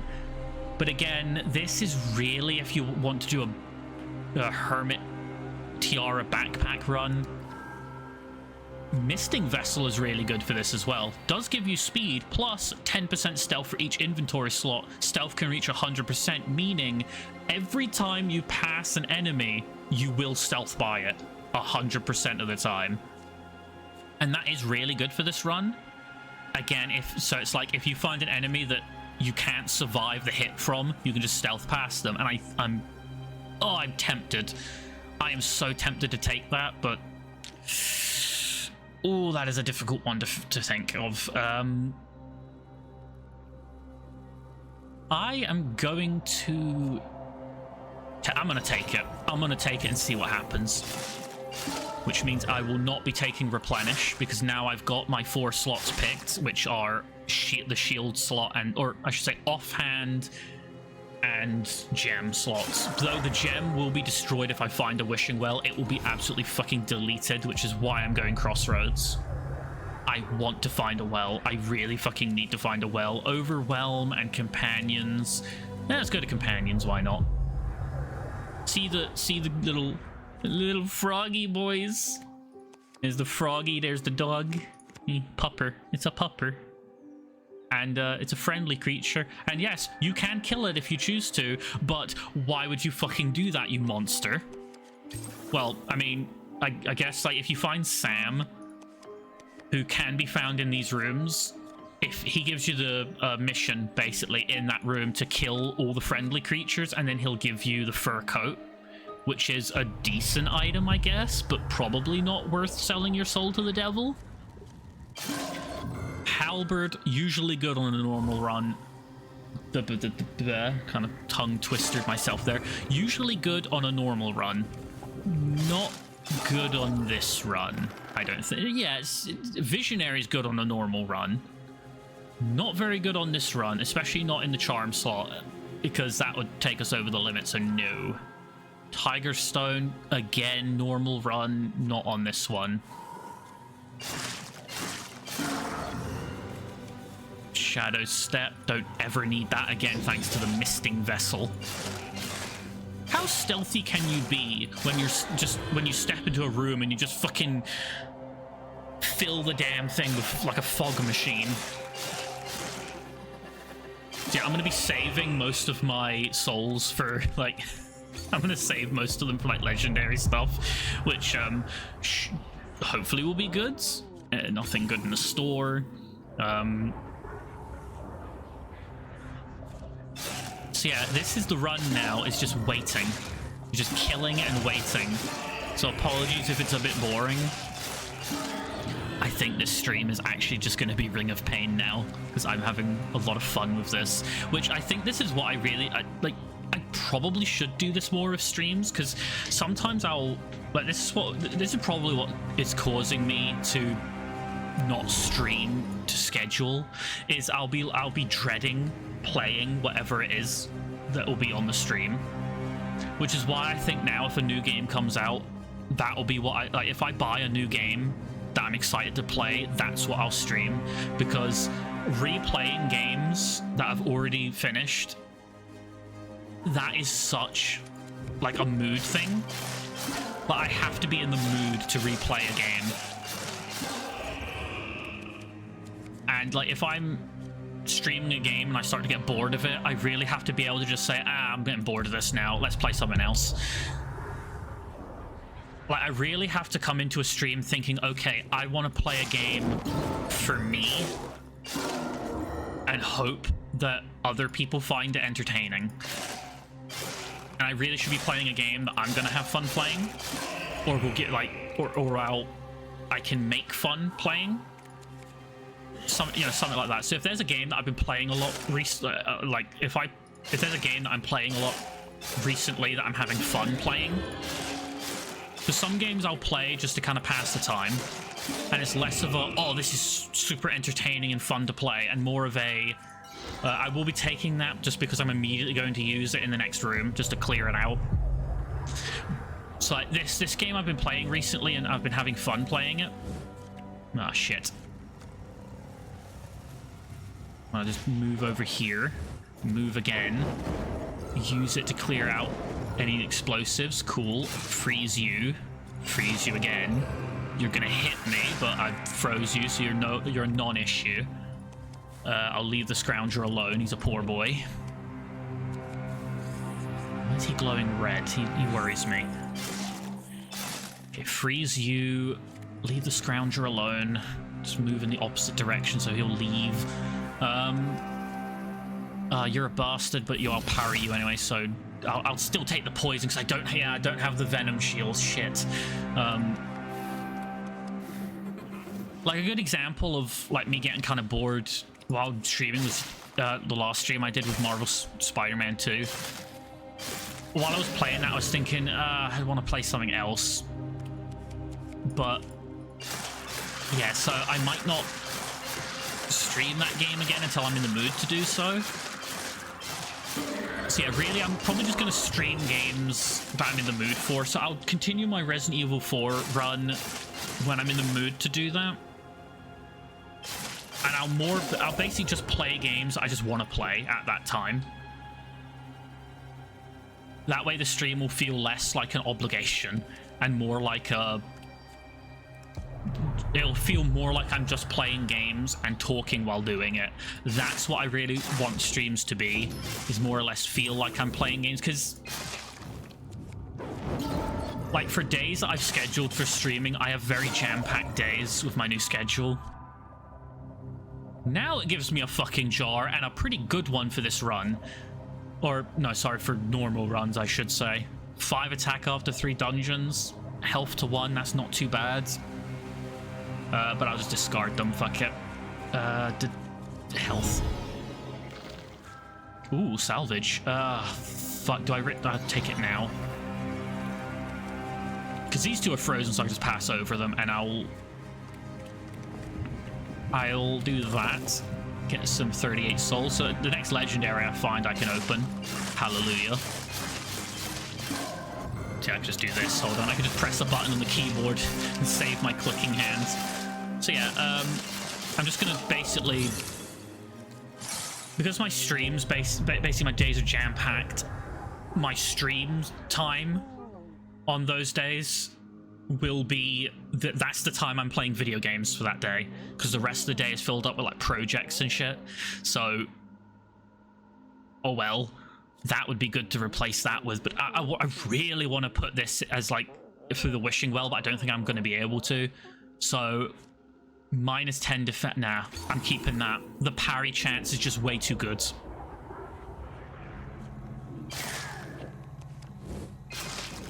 So yeah, I'm more or less saving for like purples and golds, which is what rares like this one.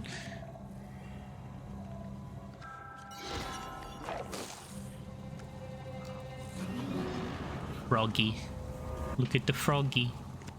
Froggy. I like the froggy. The good boy. So look at that good boy. I think he's the mascot of the company who made this game. It's an indie dev team, but I think it's was it Twice Different, I think? And I think that's their mascot. And they have a new game coming as well, which is based on Winnie the Pooh, because that went into public domain. The character went into public domain, so they're making something based on it for some reason. When I saw it, like when I saw it, like on the, you know, on Steam, you get like that banner of different news from your games. When I saw that show up for Ring of Pain, I was thinking, oh, it's probably like a DLC or something for Ring of Pain. But no, it's a standalone game, and I have no idea what the fuck is the deal with it. And I'm super fucking like curious what it's gonna be like. But yeah, it's you know we'll see, and hopefully it's good. Because I do think that this company does pretty good stuff. If Ring of Pain, because I think Ring of Pain is their first game, I think. And for a first game, that's pretty good. I think I'm just gonna go around and just freeze the rest of these people. This dude's fucking giving me the anxieties. Fucking hate these dudes. So it's only one projectile damage, but that shit can add up if like the other enemies are just really fucking tanking on you. Yeah, speed. Even though I've got 0 attack, I will always deal a default of 1. You always deal a minimum of 1 damage. I think even if your attack goes into the negative, you still deal 1 damage. Otherwise, I think the game's incompletable. Or not incomplete, uncompletable, sorry. Grammar is important. Yeah, nothing else really good in this. I'm just gonna keep clicking on cards and... I don't know why, I just have this obsessive need to like clear as many cards as possible. Ravaged, this is one where Sam is, but I don't think I have enough speed. And he does way too much damage. I might have enough defense to tank the first hit, but I'm not risking it when I could potentially find a Wishing Well, which I didn't. So I will not go aggression because the creatures in there have very high speed. There's these leech creature things that I fucking hate. You may hear what I'm drinking, like the bottle and the liquid and stuff like that. I am so sorry. I really should like turn the chair away when I drink, or you know, get a fucking glass or something, but I've already made my stance on that clear, and I shall not be bowing to the mob. Get rid of you, get rid of you. See what I mean is when you're focused on the things in front of you, these fuckers just chip away at your health. Like, it just fucking, oh, it's fucking annoying. I was hoping that the Shuffle Prism would put me, like, right next to the dude. Ooh, upgrade is good for a fucking Hermit Tiara run. Because you spend all your souls, and for every 30 that gets spent, that's +1 to a random stat. That's not bad, especially in the later game when you have tons of souls you don't need. But no, I can't do it right now, purely because it's just not worth it. I 230 fucking misclicked that. No worries, I'm not exactly gonna take damage, am I, from these guys? I just got fucking tap the Q key a lot, which, yeah, this is fine. I guess I'll go defense. This seems to be more of a pumping defense rather than health. Oh, this is a fucking good jar item to have. This jar doesn't expire, but you have a 25% chance to keep your scroll after using it, and that's very good. I don't think there's any way to alter the chance that an item effect will occur, but I wish there was. Oh, how I wish there was, because I would just pump everything into that one thing and then just keep using a scroll to do everything. Because some, like, there's a, I think it's a scroll called Final Form, and it makes you so fucking powerful, but only for that one room. And if you could get the Memoir and pump that 25% chance to 100% and have a Final Form scroll, congratulations, you've won the game. Every room will become super easy, especially if you combine it with other stuff. And fucking finally, Soulcraft. Bye-bye, gem. Hallelujah. Now we've opened up a slot, and we permanently added that defense to our repertoire. Admittedly at one less because of the scroll, but still. Okay, so I'll keep that blocker there because he's stopping him from moving towards me. But I will open this legendary. Ooh. That is a good item. Not really for this run. But, like, for this, for a normal run, that's really good. 2 attack, 2 defense, really good. -4 speed, not good for this run. But chests become free to open, but you don't gain any souls when you kill anything. So if there's anything else that needs souls, you're fucked. But you can open up the mimics and voila. Legendary, rare, all of them, they're free. Nightmare Walker for this run could be good, because -12 clarity, each of that is +1 to a random other stat, so that could be good for our speed. But I'm so tempted to reroll. Fuck it. Oh my god, yes! Holy shit, that is some good... That is a good fucking reroll. Oh my fucking god, look at the beauty that we have. Dark Pact, really good. 6 health, 3 clarity, doesn't matter, but 6 health, plus devolve the creature, meaning it takes a creature that you attack, and there's a 40% chance that when you attack them, it will transform them into a creature from a previous area, so a weaker creature. Then you have Screamer. Holy shit, that is good. +5 attack, +5 speed, and then 5 damage to 2 creatures behind the target. So if you attack the left target, then 2 creatures behind them will take 5 damage. Fuck it, I'm taking Screamer. See, look, I'll deal 1 damage to him and freeze him, and then 5 damage to that dude behind him. It won't freeze him, but it will damage him. And I'm going to be back momentarily. So I'm going to put this on the BRB, mute my mic, and I'm just going to be right back. I'm just going to go get something, a little quick snack that I'll bring in with me, just to pump my blood sugar up a little bit, because I'm getting a bit low blood sugar. It's an issue I have. But I'll be right back.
Okay, I'm back. Apologies for that. I just had to go get something to pump my blood sugar up a bit, so I got a little candy bar. He says as he eats an entire massive fucking bar of chocolate. I am a fan of chocolate. Then again, who isn't? I think anyone who isn't like allergic to chocolate probably likes it. I think a chocolate allergy exists, so you may hear me kind of munch down on my chocolate a few times. I'm so sorry. I'm gonna try and keep it relatively unnoticed, not quiet, but you may hear me consume.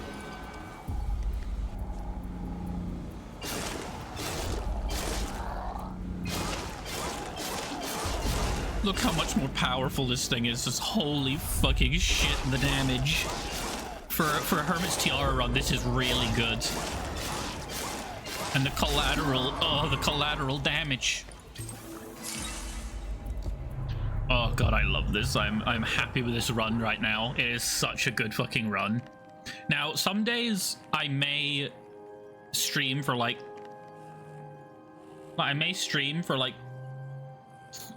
the whole 3 hours, or I may only do 1 hour.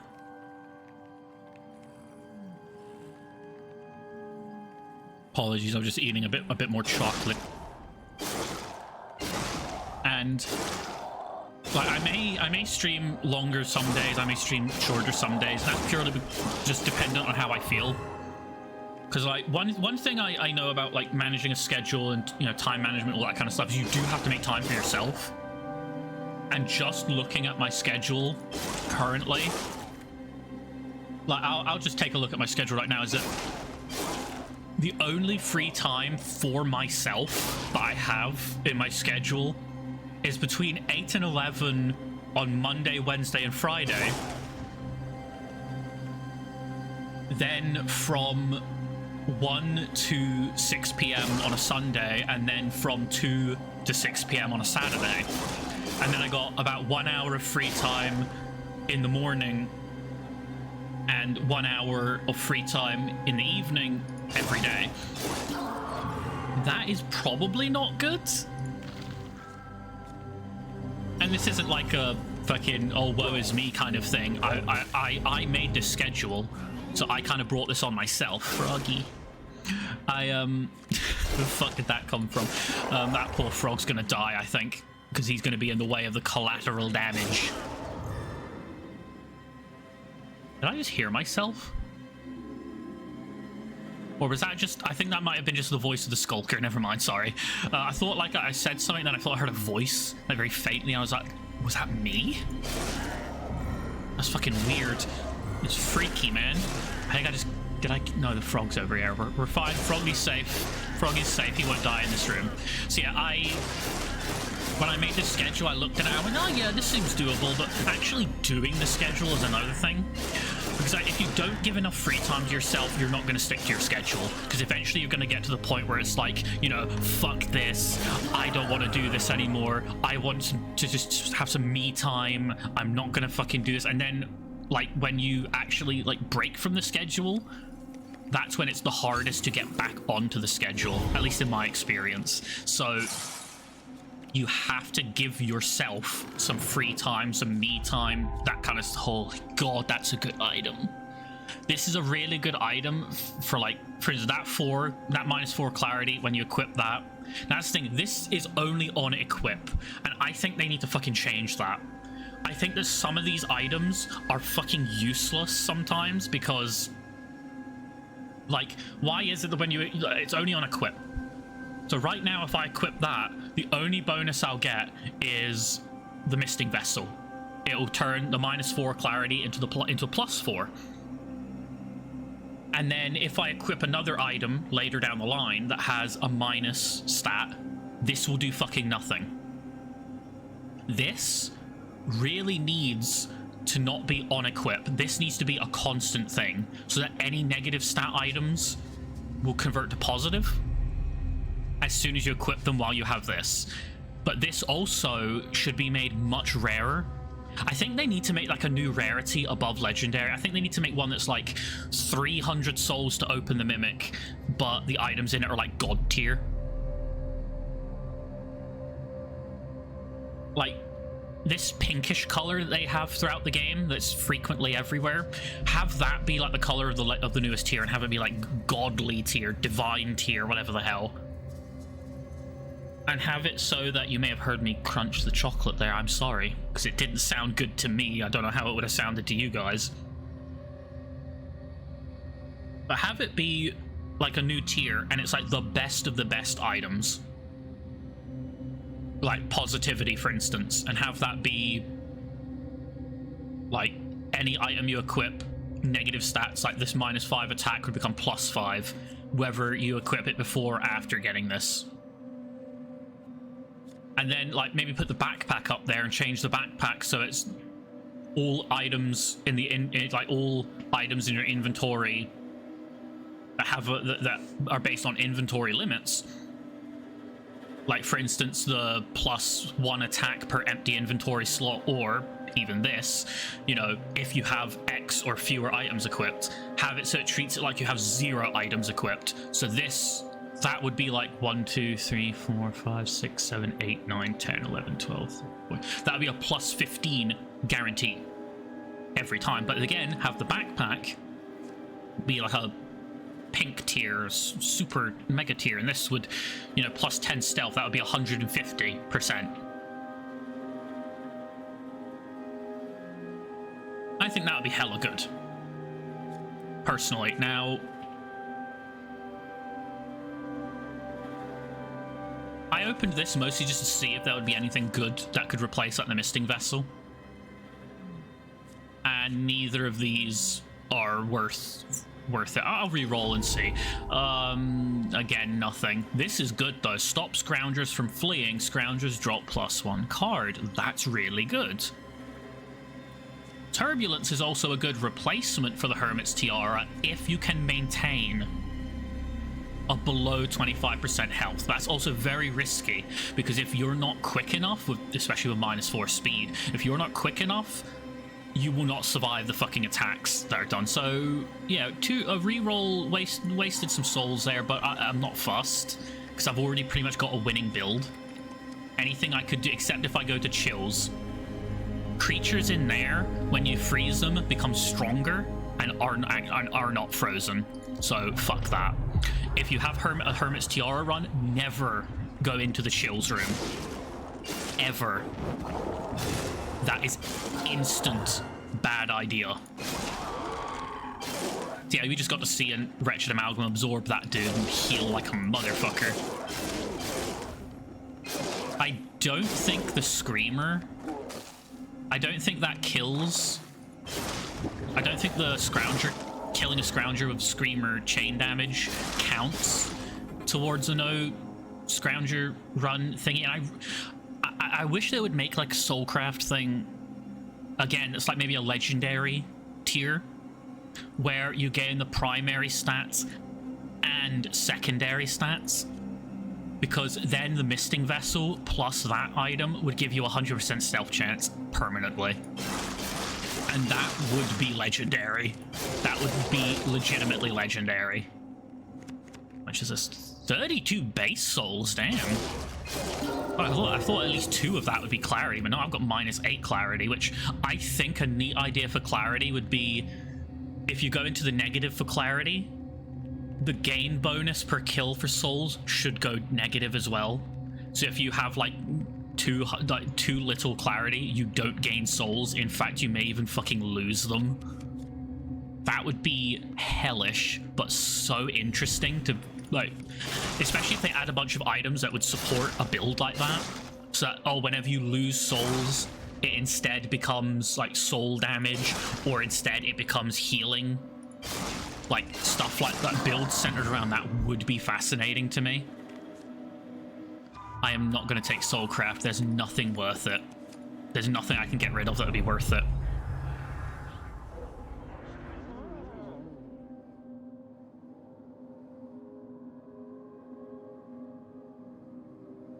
Now, these are 2 pretty good items, I think. being immune to Intimidate is good, but in this, I got 25 speed, like, I'm going to be attacking first. You can't intimidate me. But Mimic Friend is good. Really good. Especially on a normal run. Now, this is a multi-class item, so this doesn't have a specific set. So even with the Selective Stone you can pick which of the 4 sets you want to appear.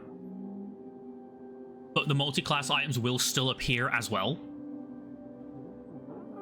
So, Mimic Friend, dungeon items will all spawn at the front of the dungeon. So instead of being put out throughout the ring, items will then instead spawn as the first things in front of you.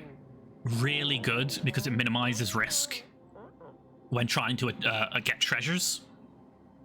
But, you know, not always great, but it's pretty good. Plus, 4 health and 4 clarity is always really good as well. Anyway, so apologies if I go silent, because I'm eating. It's just, I like chocolate. I really like chocolate. And it makes me happy. Especially, like, I don't like having low blood sugar. It doesn't, like, some people get, like, really irritable when they get low blood sugar, but I don't. But I don't get irritable, I just get very weak. Like, I start to feel, like, lightheaded, my hands start to shake, like hell, not just my hands, I start to, starts in the hands, and I just start to shake very badly. I feel very faint, very weak. And I don't know why that is. Really, I don't think I actually have much sugar in my diet. I don't think I have much. Like, I used to have, like, a lot of sugar in my diet, I think, and I've cut a lot of it out. Especially, like, and I say that as I drink soda, but I drink the sugar-free soda. I don't give a fucking damn if they say that the sweeteners will cause cancer or whatever. Like, motherfucker, everything causes cancer these days. I could go outside for 5 minutes, and then 2 years later I've got cancer. Fuck's sake, your body produces cancer cells on its fucking own. See, that's the thing that I don't think people quite... I don't think everyone really kind of, like... I don't think the majority of people quite understand what cancer actually is. Oh, fuck. See these bastards right here, the Hollowers? What they do is whenever you obtain souls, or I think just passively, they'll take souls from you. And when it's got enough, it will then attack a certain range around it with soul damage. And yeah, it's a bastard. If you freeze them, I thought it cancelled the attack. It didn't. My great run just got absolutely fucked by my own idiocy. Should have thought that through a little better. This was an amazing run. Fuck. One more go. Yeah, this is probably just a Ring of Pain stream. Fuck it.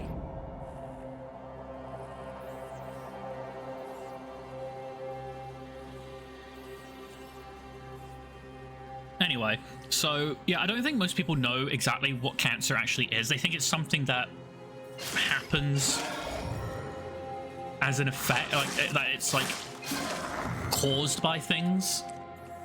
If you get what I mean. I think people are like, oh, if you avoid these things, you'll never get cancer. But that's completely untrue. It is entirely possible to... You could isolate yourself in a fucking bubble and literally avoid everything that could possibly cause cancer, and you can still get fucking cancer. People view cancer as more as something that is caused, but that is something that is a result of a cause, like the result of something against you, something that has been like put into your body, more or less, when really all cancer is a cell that does nothing. It's a cell that doesn't function. It's a cell that doesn't function, but your body doesn't recognize that it's not functioning. So it's a cell that's just drifting there, doing nothing, not contributing to anything, and it's just... nothing's being done about it. The body thinks it's a perfectly fine and working cell, but it's not doing anything. And when that cell starts to replicate, and when the healthy cells naturally die and need replacing, if that non-functioning cell replicates and replaces the functioning cells, that's how cancer kills you, basically. Is that it's simply healthy cells being replaced by non-functioning cells. And when that happens, I bet nobody would expect this from a fucking Ring of Pain stream, a dude talking about fucking cancer. As in literal cancer and not like meme cancer. Ooh, fucking spiritual, yes. Hell yes. So now anytime I attack, that's 5 soul damage to other creatures. Hell yeah. So anyway, like I was saying, if that's how cancer kills you, is essentially all the your body has so few cells doing their job that basically your body dies because it can't function. And the way a cancer cell becomes a cancer cell, a non-functioning cell, is because when a cell replicates, there is a chance of mutation. Its basic evolution is that it can essentially, something is different about it, and that will usually that kind of thing is, there's the icebreaker that I was talking about earlier, +4 damage to frozen creatures. Not bad. In this run you don't need that extra damage, but you know, who cares? It's fine. But every cell, when it replicates, has a chance to mutate, and it can. And this is essentially how people evolve. This is how life forms evolve. Is that with each cell replication, things change, things mutate, things start acting different, and eventually things start forming different, and you know, anything that's beneficial tends to stay and pass on through this new genetic code. However, a cancer cell has a mutation where it indeed becomes non-functioning, but is still recognized as a healthy cell. Now, your body produces, considering that the many millions, if not billions, of cells in your body at this very moment, it's guaranteed every day that at least one of them, when replicating, will create a cancer cell. The difference is, the thing is though, is that when that cell then has the chance to replace another one, either it's recognized as non-functioning and is destroyed, or it doesn't have the chance to replicate and dies off. So every day you have a chance of getting cancer, even if it is very, very small. It is. I don't want to worry anyone and make anyone fear, so you know, don't worry about that. The thing is though, it's a very tiny chance, but it is still there. And the reason that certain things are said to cause cancer, I think that's where the confusion comes in, is that... Sorry, I just had to... Oh, something with my nose there, sorry. I think that's where the confusion comes in, is that people think that cancer is caused by something, rather than just something that can happen. These, things like smoking cigarettes can cause lung cancer. You know, UV rays or whatever it is can cause skin cancer. Processed foods can cause stomach cancer, and I think that's what the sweetener, I think it's what aspartame. People say that, oh, aspartame can cause cancer, and it's like, when people hear that it can cause it, I think what they're hearing is that these are what cause cancer, that if these things weren't around, cancer wouldn't exist. That kind of thing. They think it's the cause of cancer, when really the cause of cancer is a mutation in the cell. That is the cause of cancer. So really, these things don't cause cancer, and I really, really think that a lot of these health warning things should reword it. So that way people... I think that would ease a lot of people's worries about cancer, and I think it would also ease up people who really go fucking overboard with some stuff when they think like, oh no, you shouldn't have that causes cancer, this thing shouldn't be allowed, it causes cancer, blah blah blah blah blah. People who want to control other people's lives, basically. It would give them one less bit of ammunition to use to do that. And I think that they should reword it, so instead of saying that these things cause cancer, I think it should be worded specifically as, you know, this ingredient or this activity or this whatever can increase the risk of cancer. Because that is significantly more accurate, because that's why radiation and UV rays and certain processed foods, carcinogens and stuff like cigarettes, they increase the risk of cancer because they force mutations in the cell. Radiation, that's why to cure cancer, they use radiation, because they're trying to force a mutation in the cells to try and get your health, to try and get a healthy cell working, basically. They're trying to make it so that your cells mutate and essentially do the opposite of what cancer did by mutating a non-functioning cell back into a functioning cell and having that replicate to replace the cancer cells. That's when cancer goes into remission, but of course it can come back. And yeah, that's just kind of that's the primary thing, is that cancer, things like radiation causes more mutations in cells, and when there are more mutations happening, that means there's a greater percentage chance that one of those mutations will be cancerous.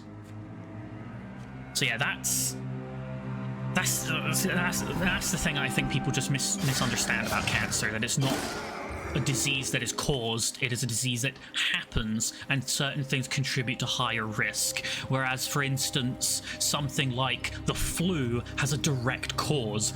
It is specifically a virus entering your body and causing the flu to happen. Viruses cause the flu. Radiation doesn't cause cancer. Radiation causes radiation poisoning, but radiation doesn't cause cancer. It just contributes to the risk of cancer. I went on this whole fucking thing about cancer, and that was mostly because, like, I was talking about my diet and like how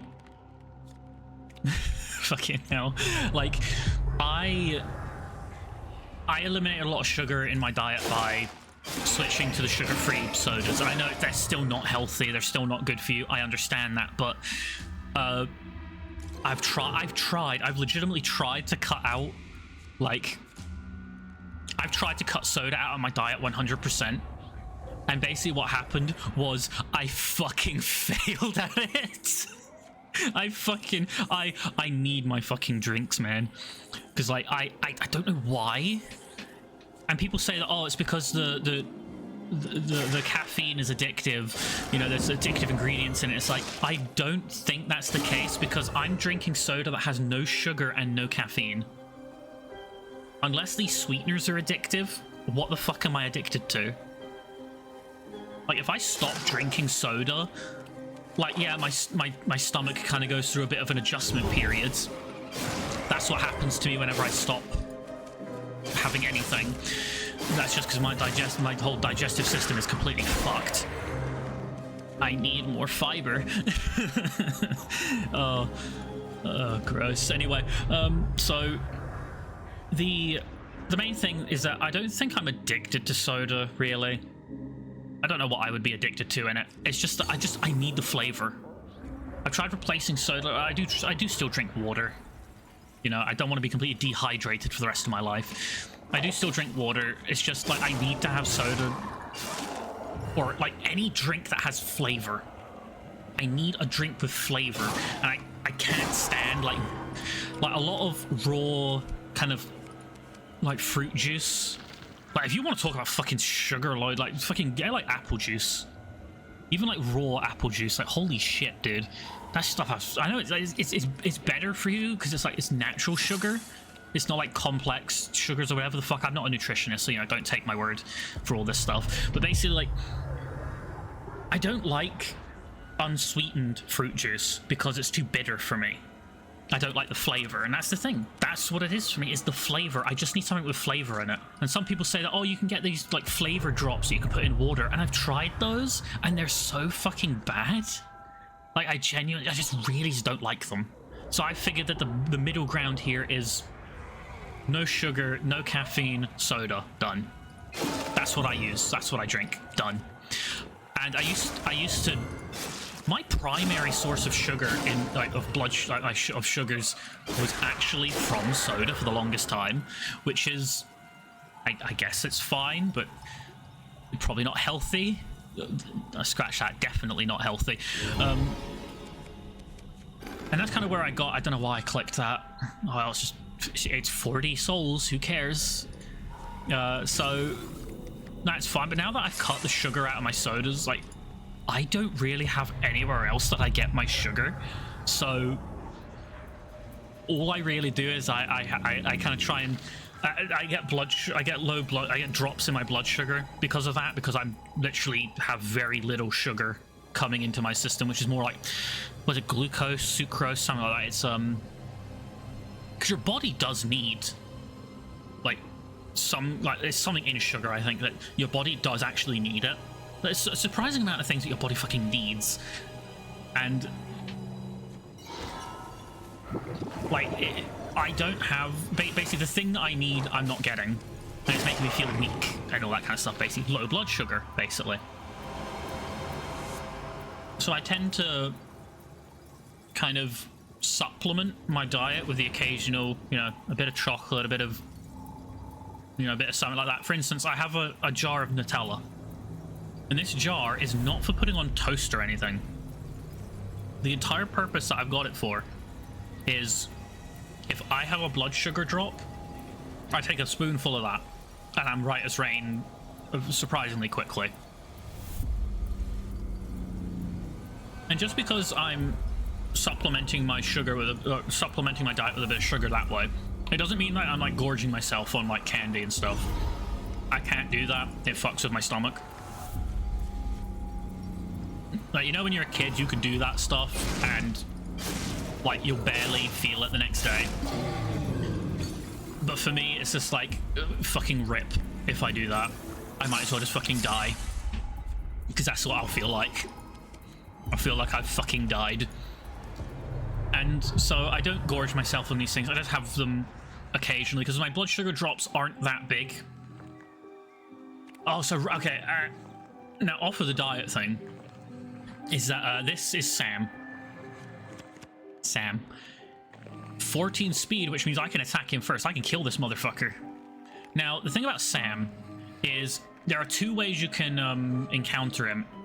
There's one that I can't remember the name of, one room I can't remember the name of, and then there's this one which is Ravaged, where I think he's already killed all the like froggies and puppers. And you can talk to him, and he says, they once were ruled, I set them free, down the one, and then they fleed. Now, what I hold belongs to me, take the rest, and leave me be. Basically, the little bit of story that I can get there is that the froggies had a king. He killed the king, and then all of them ran away, because he's saying you can take all the shit that's in here, which are always a few, it's always like a few treasure cards, maybe a potion. Now, you can kill him, and the item he drops is basically the linchpin in that little story he told.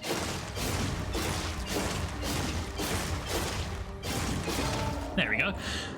And he drops a tiny crown, which is an item you can wear on your head. It would replace the Hermit's Tiara, sadly. Minus 5% critical hit chance, 5% dodge chance, 2 defense. But if you find a froggy, and you have this, and I think the spoon, I think if you have both of those, you can then give... Well, I know for sure that you can give the tiny crown to one of the froggies, and you get something in return, I think. But that would require getting rid of the Hermit's Tiara, and I am not prepared to do that, so the frogs can go fuck themselves. Anyway, Extractor is a good offhand item, because if you parry, you gain 1 soul on parry with maximum 5 per creature. That's not too bad. Neither of these are any good, though, so I'm skipping them. Same with these. I need something that would either replace the mask with something better or replace the weapon with something better. That's what I'm looking for, basically. And I'll be... The reason I'm going to keep opening the legendaries is because if I see the backpack, I'm taking it immediately, and I'm going to make this one hell of an ultimate run. So yeah, yeah, I'm off the diet stuff now in terms of talking about that. I think I've said enough. I'm trying to think of another thing to talk about. That's the hard thing. That's the hard thing when streaming, is trying to think of stuff to talk about that you don't think will bore your like viewers, and like it's hard to tell sometimes like what to talk about. Like I feel that I do have stuff to talk about, like stuff that I enjoy talking. Is this thing ever going to die? Slowly. It will die slowly. Because see, what's happening is I'm hitting it and it's doing that 10 damage, but then the next damage I deal to it will heal it for 20. But this is dealing 5 soul damage to it each time. So that's the damage I'm dealing to it plus the 10 soul damage. So I'm dealing 11 damage to it per hit. But this is healing 20 every other hit. I can't do the math.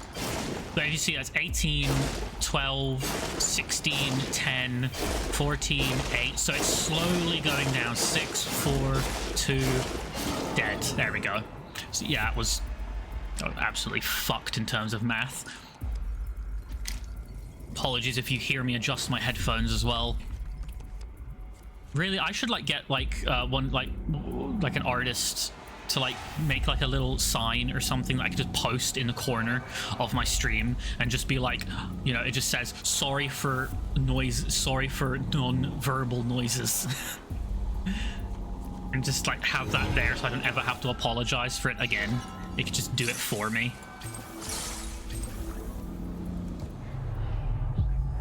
Please don't let there be an explosive one. Oh, fuck. Oh, fuck. There's no more explosive ones, so I'm pretty fucked now. Unless I get Soulcraft and then get that and then hit him. I might have gained... I don't really want to keep that weapon on anymore. Heal yourself the amount of Petrify applied to target creature. How much does it apply? Doesn't tell you how much Petrify it applies, though. Legendary backpack, come on, fuck you. That's not bad, though. But -2 speed, not very good. Oh, that is good, though. Kill a frozen creature. That is good.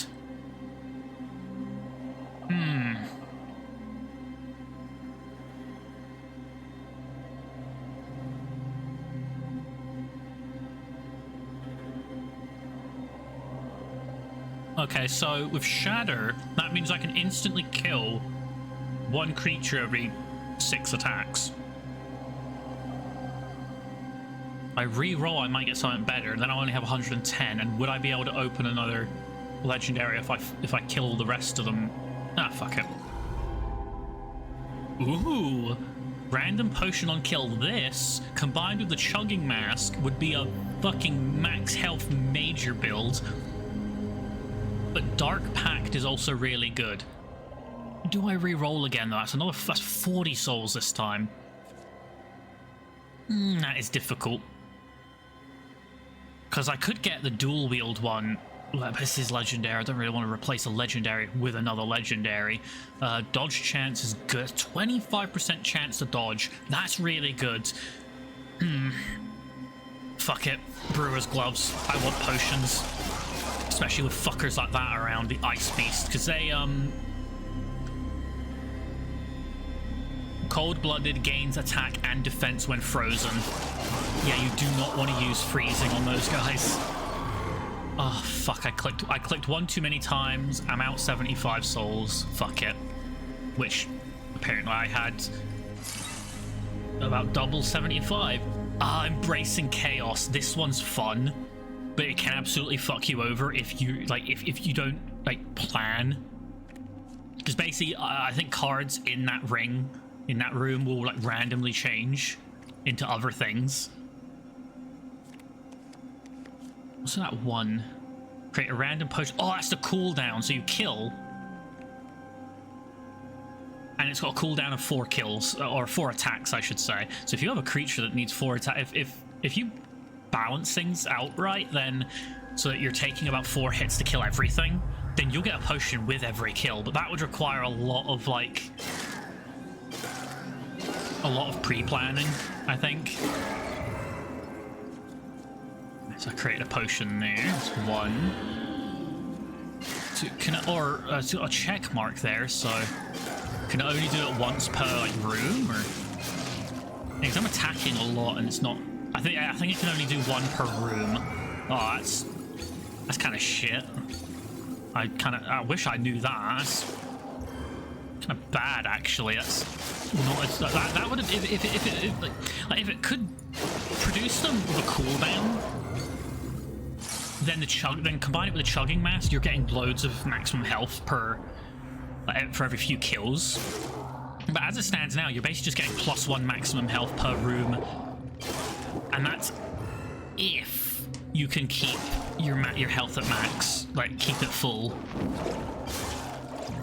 And that's kind of difficult, but I think I'll replace them if I get the chance, which hopefully could be now.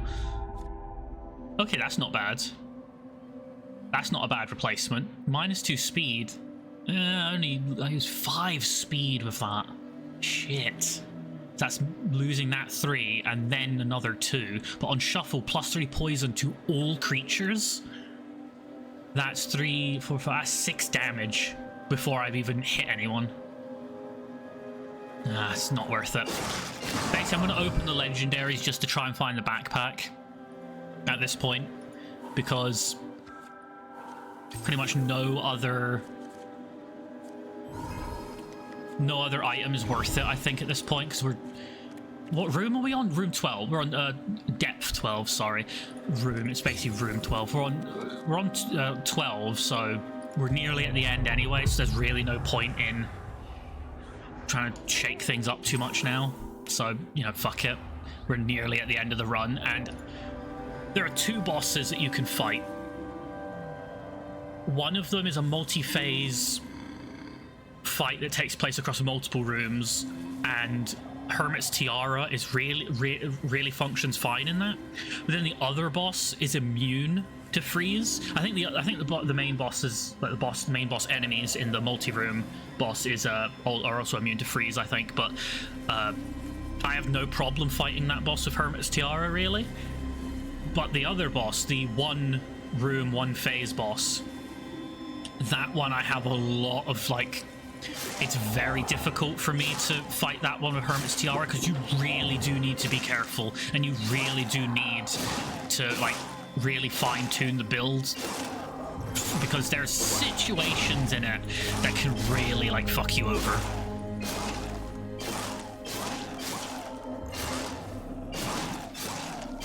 God, playing this game with Hermit's Tiara is like playing the Last Stand with semi-automatic weapons.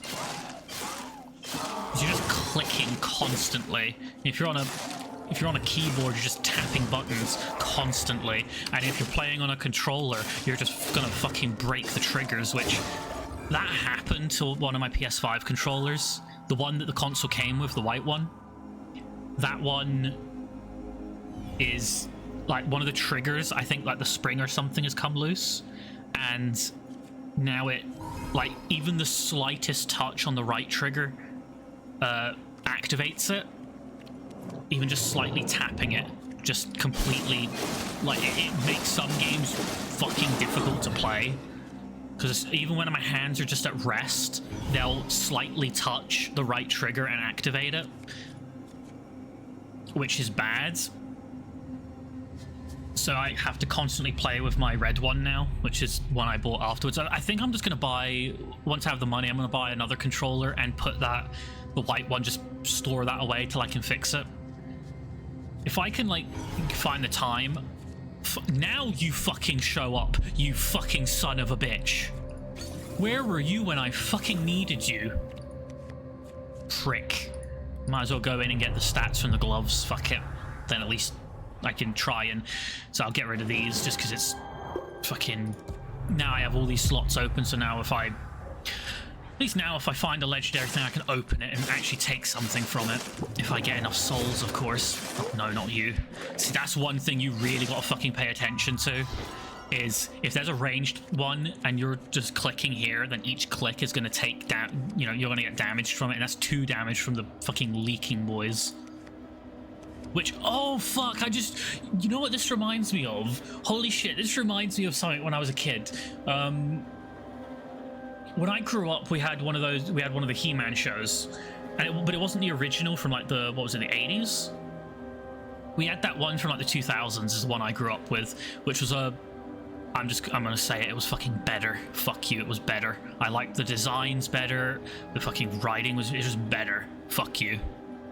That was during the period of time where, like, because in like the 70s, 80s, like cartoons and that animated shows weren't really taking that seriously.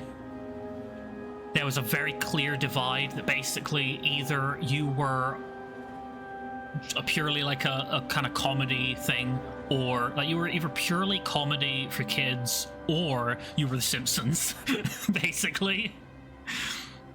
And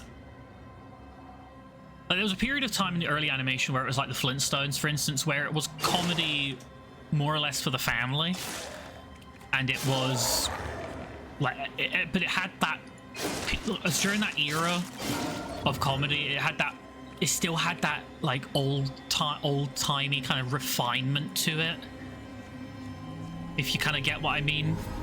And then that was that period of animation. But then you had, like, then it transitioned, like, in the 70s, 80s, you did have stuff like this. I think, was it the 80s The Simpsons came out? It's either the 80s or the 90s.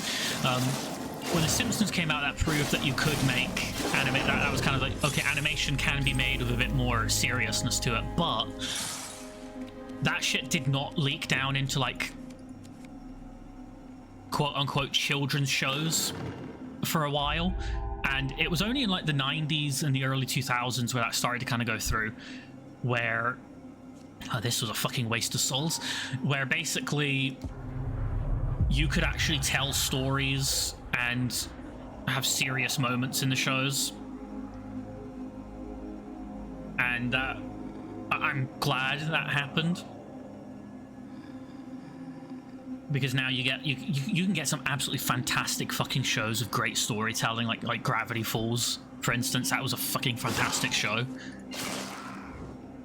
And this fucker, let me tell you about this, the Fire Breed. This thing fucking moves around the ring while also spawning fucking fire beads. He's really good for getting one of the achievements, but other than that, he's just a fucking prick. Anyway, I grew up with this, I'll go over to this guy so I can explain it a bit better.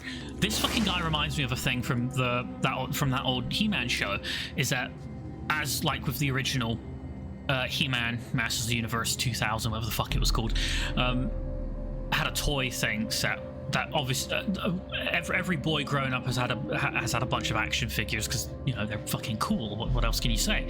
And one of the things I had growing up is I had one of the He-Man things, and it was this fucking, it had the same general like shape as this fucking thing, where it had like the base like that, and it had a thing up here, thing coming up there, and just the way it is, it just reminded me of that, because it's like, it was like this skeleton thing.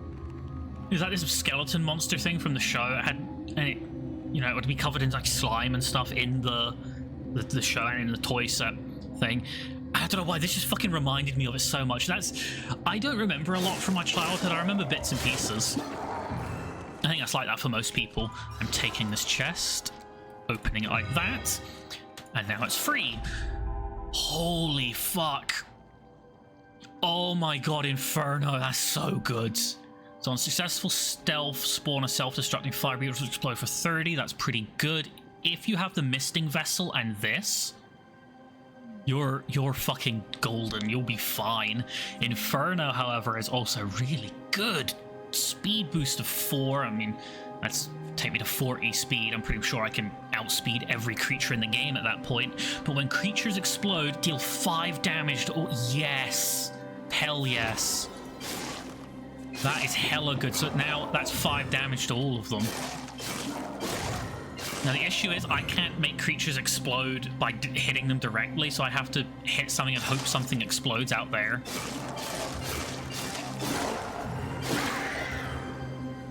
God, that's so good. But anyway, so, like, I remember bits and pieces of my childhood, and I think most people are like that. And, like, I can't remember half the, like, action figures or toys or anything like that I had growing up. I can remember a few of them. I am getting this, potentially. 1/3 extra attack, +5 attack, plus 1/3 extra, that's +6. Reveals all the cards, but it replaces that. I'll get 2 speed back, +5 clarity to make it -2, which doesn't matter. Plus, that's 3 attack. It's not worth it. It's not worth it. Careful maneuver, and we'll go with that one then. But yeah, so I don't remember half the stuff that I had growing up, but some things I do remember, and by God, they were so fucking good. And that explodes. Oh dear. Everyone's taking hella damage. Fucking hell. That's a lot of damage that just spread out there. Oh. Didn't mean to click that, but okay. Oops. I kind of clicked one too many times. Yeah, fuck it. Took damage there, but it was worth it. Might as well see what this has got. Ooh, nullify the first explosion taken. Ooh. It's not bad. Not good enough, but not bad. For a different run, that would have been good. Don't take that. Exit dungeon. So yeah, and I think now we're on the final thing. Yeah, this is it. This is the second to last room. Here we go. Let's do this. I can't use any of those. Rip.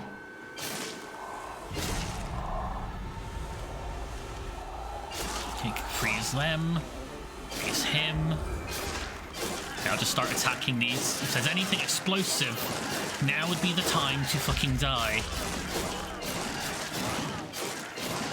Now it's like fucking cookie clicker. Oh shit. Every time I hit him for 1 damage, it's gonna give 12 damage to me, so now I have to go the other way. Fuck. And hope he dies from fucking soul damage. Yeah, see, that is why you do not freeze them when the spikes are out. God damn. I keep thinking of moments I could use to swap the facial expression on the stream, but I always miss it. Freeze all creatures. The blizzard is really good if you've got Hermit's Tiara, because if you freeze everything, then they're already frozen, so they can't retaliate when you attack, so that's just instant success. So yeah, for this room, it's basically, instead of leaving it, you have to destroy the pink stuff on these to lower the nest. And you have now got 2 choices. You could ignite the tower, light empower, or douse the flame, let shadow rain. And this will determine the boss you fight. This one means you'll have to fight the multi-room boss, and this one means you'll have to fight the 1-room boss, which I'm gonna go multi-room instead. In which you take your item, which there's a different cutscene for each one that changes the item you place there. So there's a double candle placed. What's happening to the world? You remade it as it should be, with light revealing all to see. And if you could hear the noise that it was making, that was Owl talking to us, I believe. Fuck me, that's like a flashbang, Jesus. And it gets rid of all of those, because now we're fighting the boss, which is split into these things. This one is Confidence. 4 projectile damage, resistant to ensnare, freeze, and transform. So I don't think you can inflict any of those on it. 18 souls, boss creature, 7 damage, 2 piercing, no defense, 8 speed. Yeah. It's better not to fight that boss directly and instead move away, get out of range of it, and just start attacking other creatures until the 5 soul damage fucks it over. But yeah, I think some of them you can freeze, but I'm not entirely sure. So, you know, don't quote me on that, I guess. But anyway, so yeah, this is this boss, and it's the, if you remember that room, I don't think we went into one of them, but you remember those rooms that had like the darkness swirling in it? I said it's like one of the lore rooms. The person, the thing that you talk to in there is this boss. And the boss of the other choice is Owlfriend. He's the, oh shit, I can't kill him. Shit. Rip. So yeah, it's Owl Friend is the boss of the other run, and he is unbelievably fucking difficult. Oh god, do I do speed? Yeah, I'll do a little bit more speed, just in case there's anything else that's going to try and... God, that thing does so much fucking ranged damage, holy shit.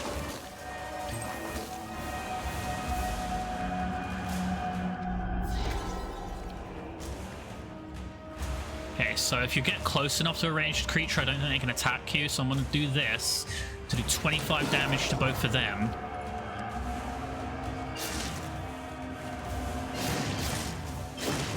Okay, yeah, he can still hit me with a ranged. Shit.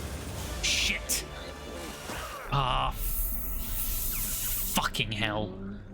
I've nearly been going for 3 hours. It's 11:30. I think I'll call the stream here. That run did well. I'm going to screenshot that run, actually. Which you may have heard it, but you also may not have. I don't know. The way I've worked the audio here is fucking maddening. So I was going to go back to the menu. Fuck it. Fucking thing killed me when I tried to pass it. I had literally no choice there. It was either pass it and succeed, or hit it and then get killed by the ranged attack anyway.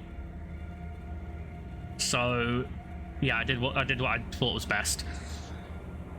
Anyway, so I guess that's the stream, and this actually went really well, and I really enjoyed the stream. So I'm just gonna set it to the end screen, which I can still talk to you guys, so don't worry. I want to turn the game audio off for me, though. You guys can't hear it, but I could still hear it in my headphones. Anyway, so thank you for tuning into the stream. If you tuned into it, really appreciate it. I just enjoy entertaining people with my shenanigans. You may have just heard the crinkling of a chocolate bar wrapper. Apologies, but if you enjoyed the stream, feel free to feel free to like, comment, and subscribe. No, feel free to follow if you want to watch my next stream, which will be on. Let me check the schedule. It'll be in 2 days, which will be. That'll be on the in my times. It's either going to be on the 4th or the 3rd, basically, depending on where you live. But if you enjoyed the stream, you know, follow the channel, and it'll tell you when I'm gonna when I go live. And I may be adjusting the time I do streams. You know, I might be trying to I'll try and fine tune things a little bit and move around when I stream, when I don't stream, that kind of thing. I'm going to be doing more iterations on my schedule to try and fine tune it, especially to give myself a bit more free time, I think, because personally I'm looking at that and I'm seeing that I have free time, but there are some days where I don't have any, and I think I should have a little bit I should have some free time every day. I think would be probably the ideal thing, but I digress.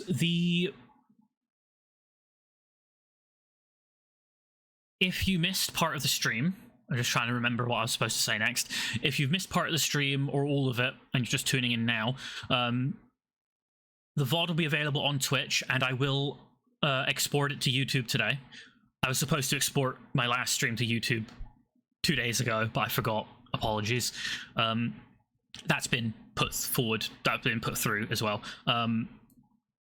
So if you want to see that, then it's on my YouTube channel, which is linked in the channel page thingy down below the stream, or something like that. It's somewhere. You go to my channel page on Twitch and it'll have the link somewhere on there. So that's where you can get the VODs. You can follow if you want to. Feel free if you want to share the stream. I would appreciate that as well. Feel free to share the stream to anyone you think would like it. I've reached my 50 follower goal. Now all I need are 3 average viewers per stream, and I can finally become an affiliate and maybe try and make some money off of this, because no one is fucking hiring where I live. I have tried to find work here and it is fucking impossible. Please help me. I need money. My family needs money. We want to live. Anyway, so yeah, don't feel pressured to do any of that. Don't worry. If I don't make money from Twitch, I'm not gonna starve. Don't worry. I just, you know, if anyone sees like the bar on the left of the screen, during my streams. That's the family assistant goal. I'm trying to raise some money to kind of help my family when the economy is very bad here, so I'm trying to kind of help my family out a bit more, help myself out a little bit as well, just to kind of ease the financial burden that we're all kind of facing right now. So yeah, fun.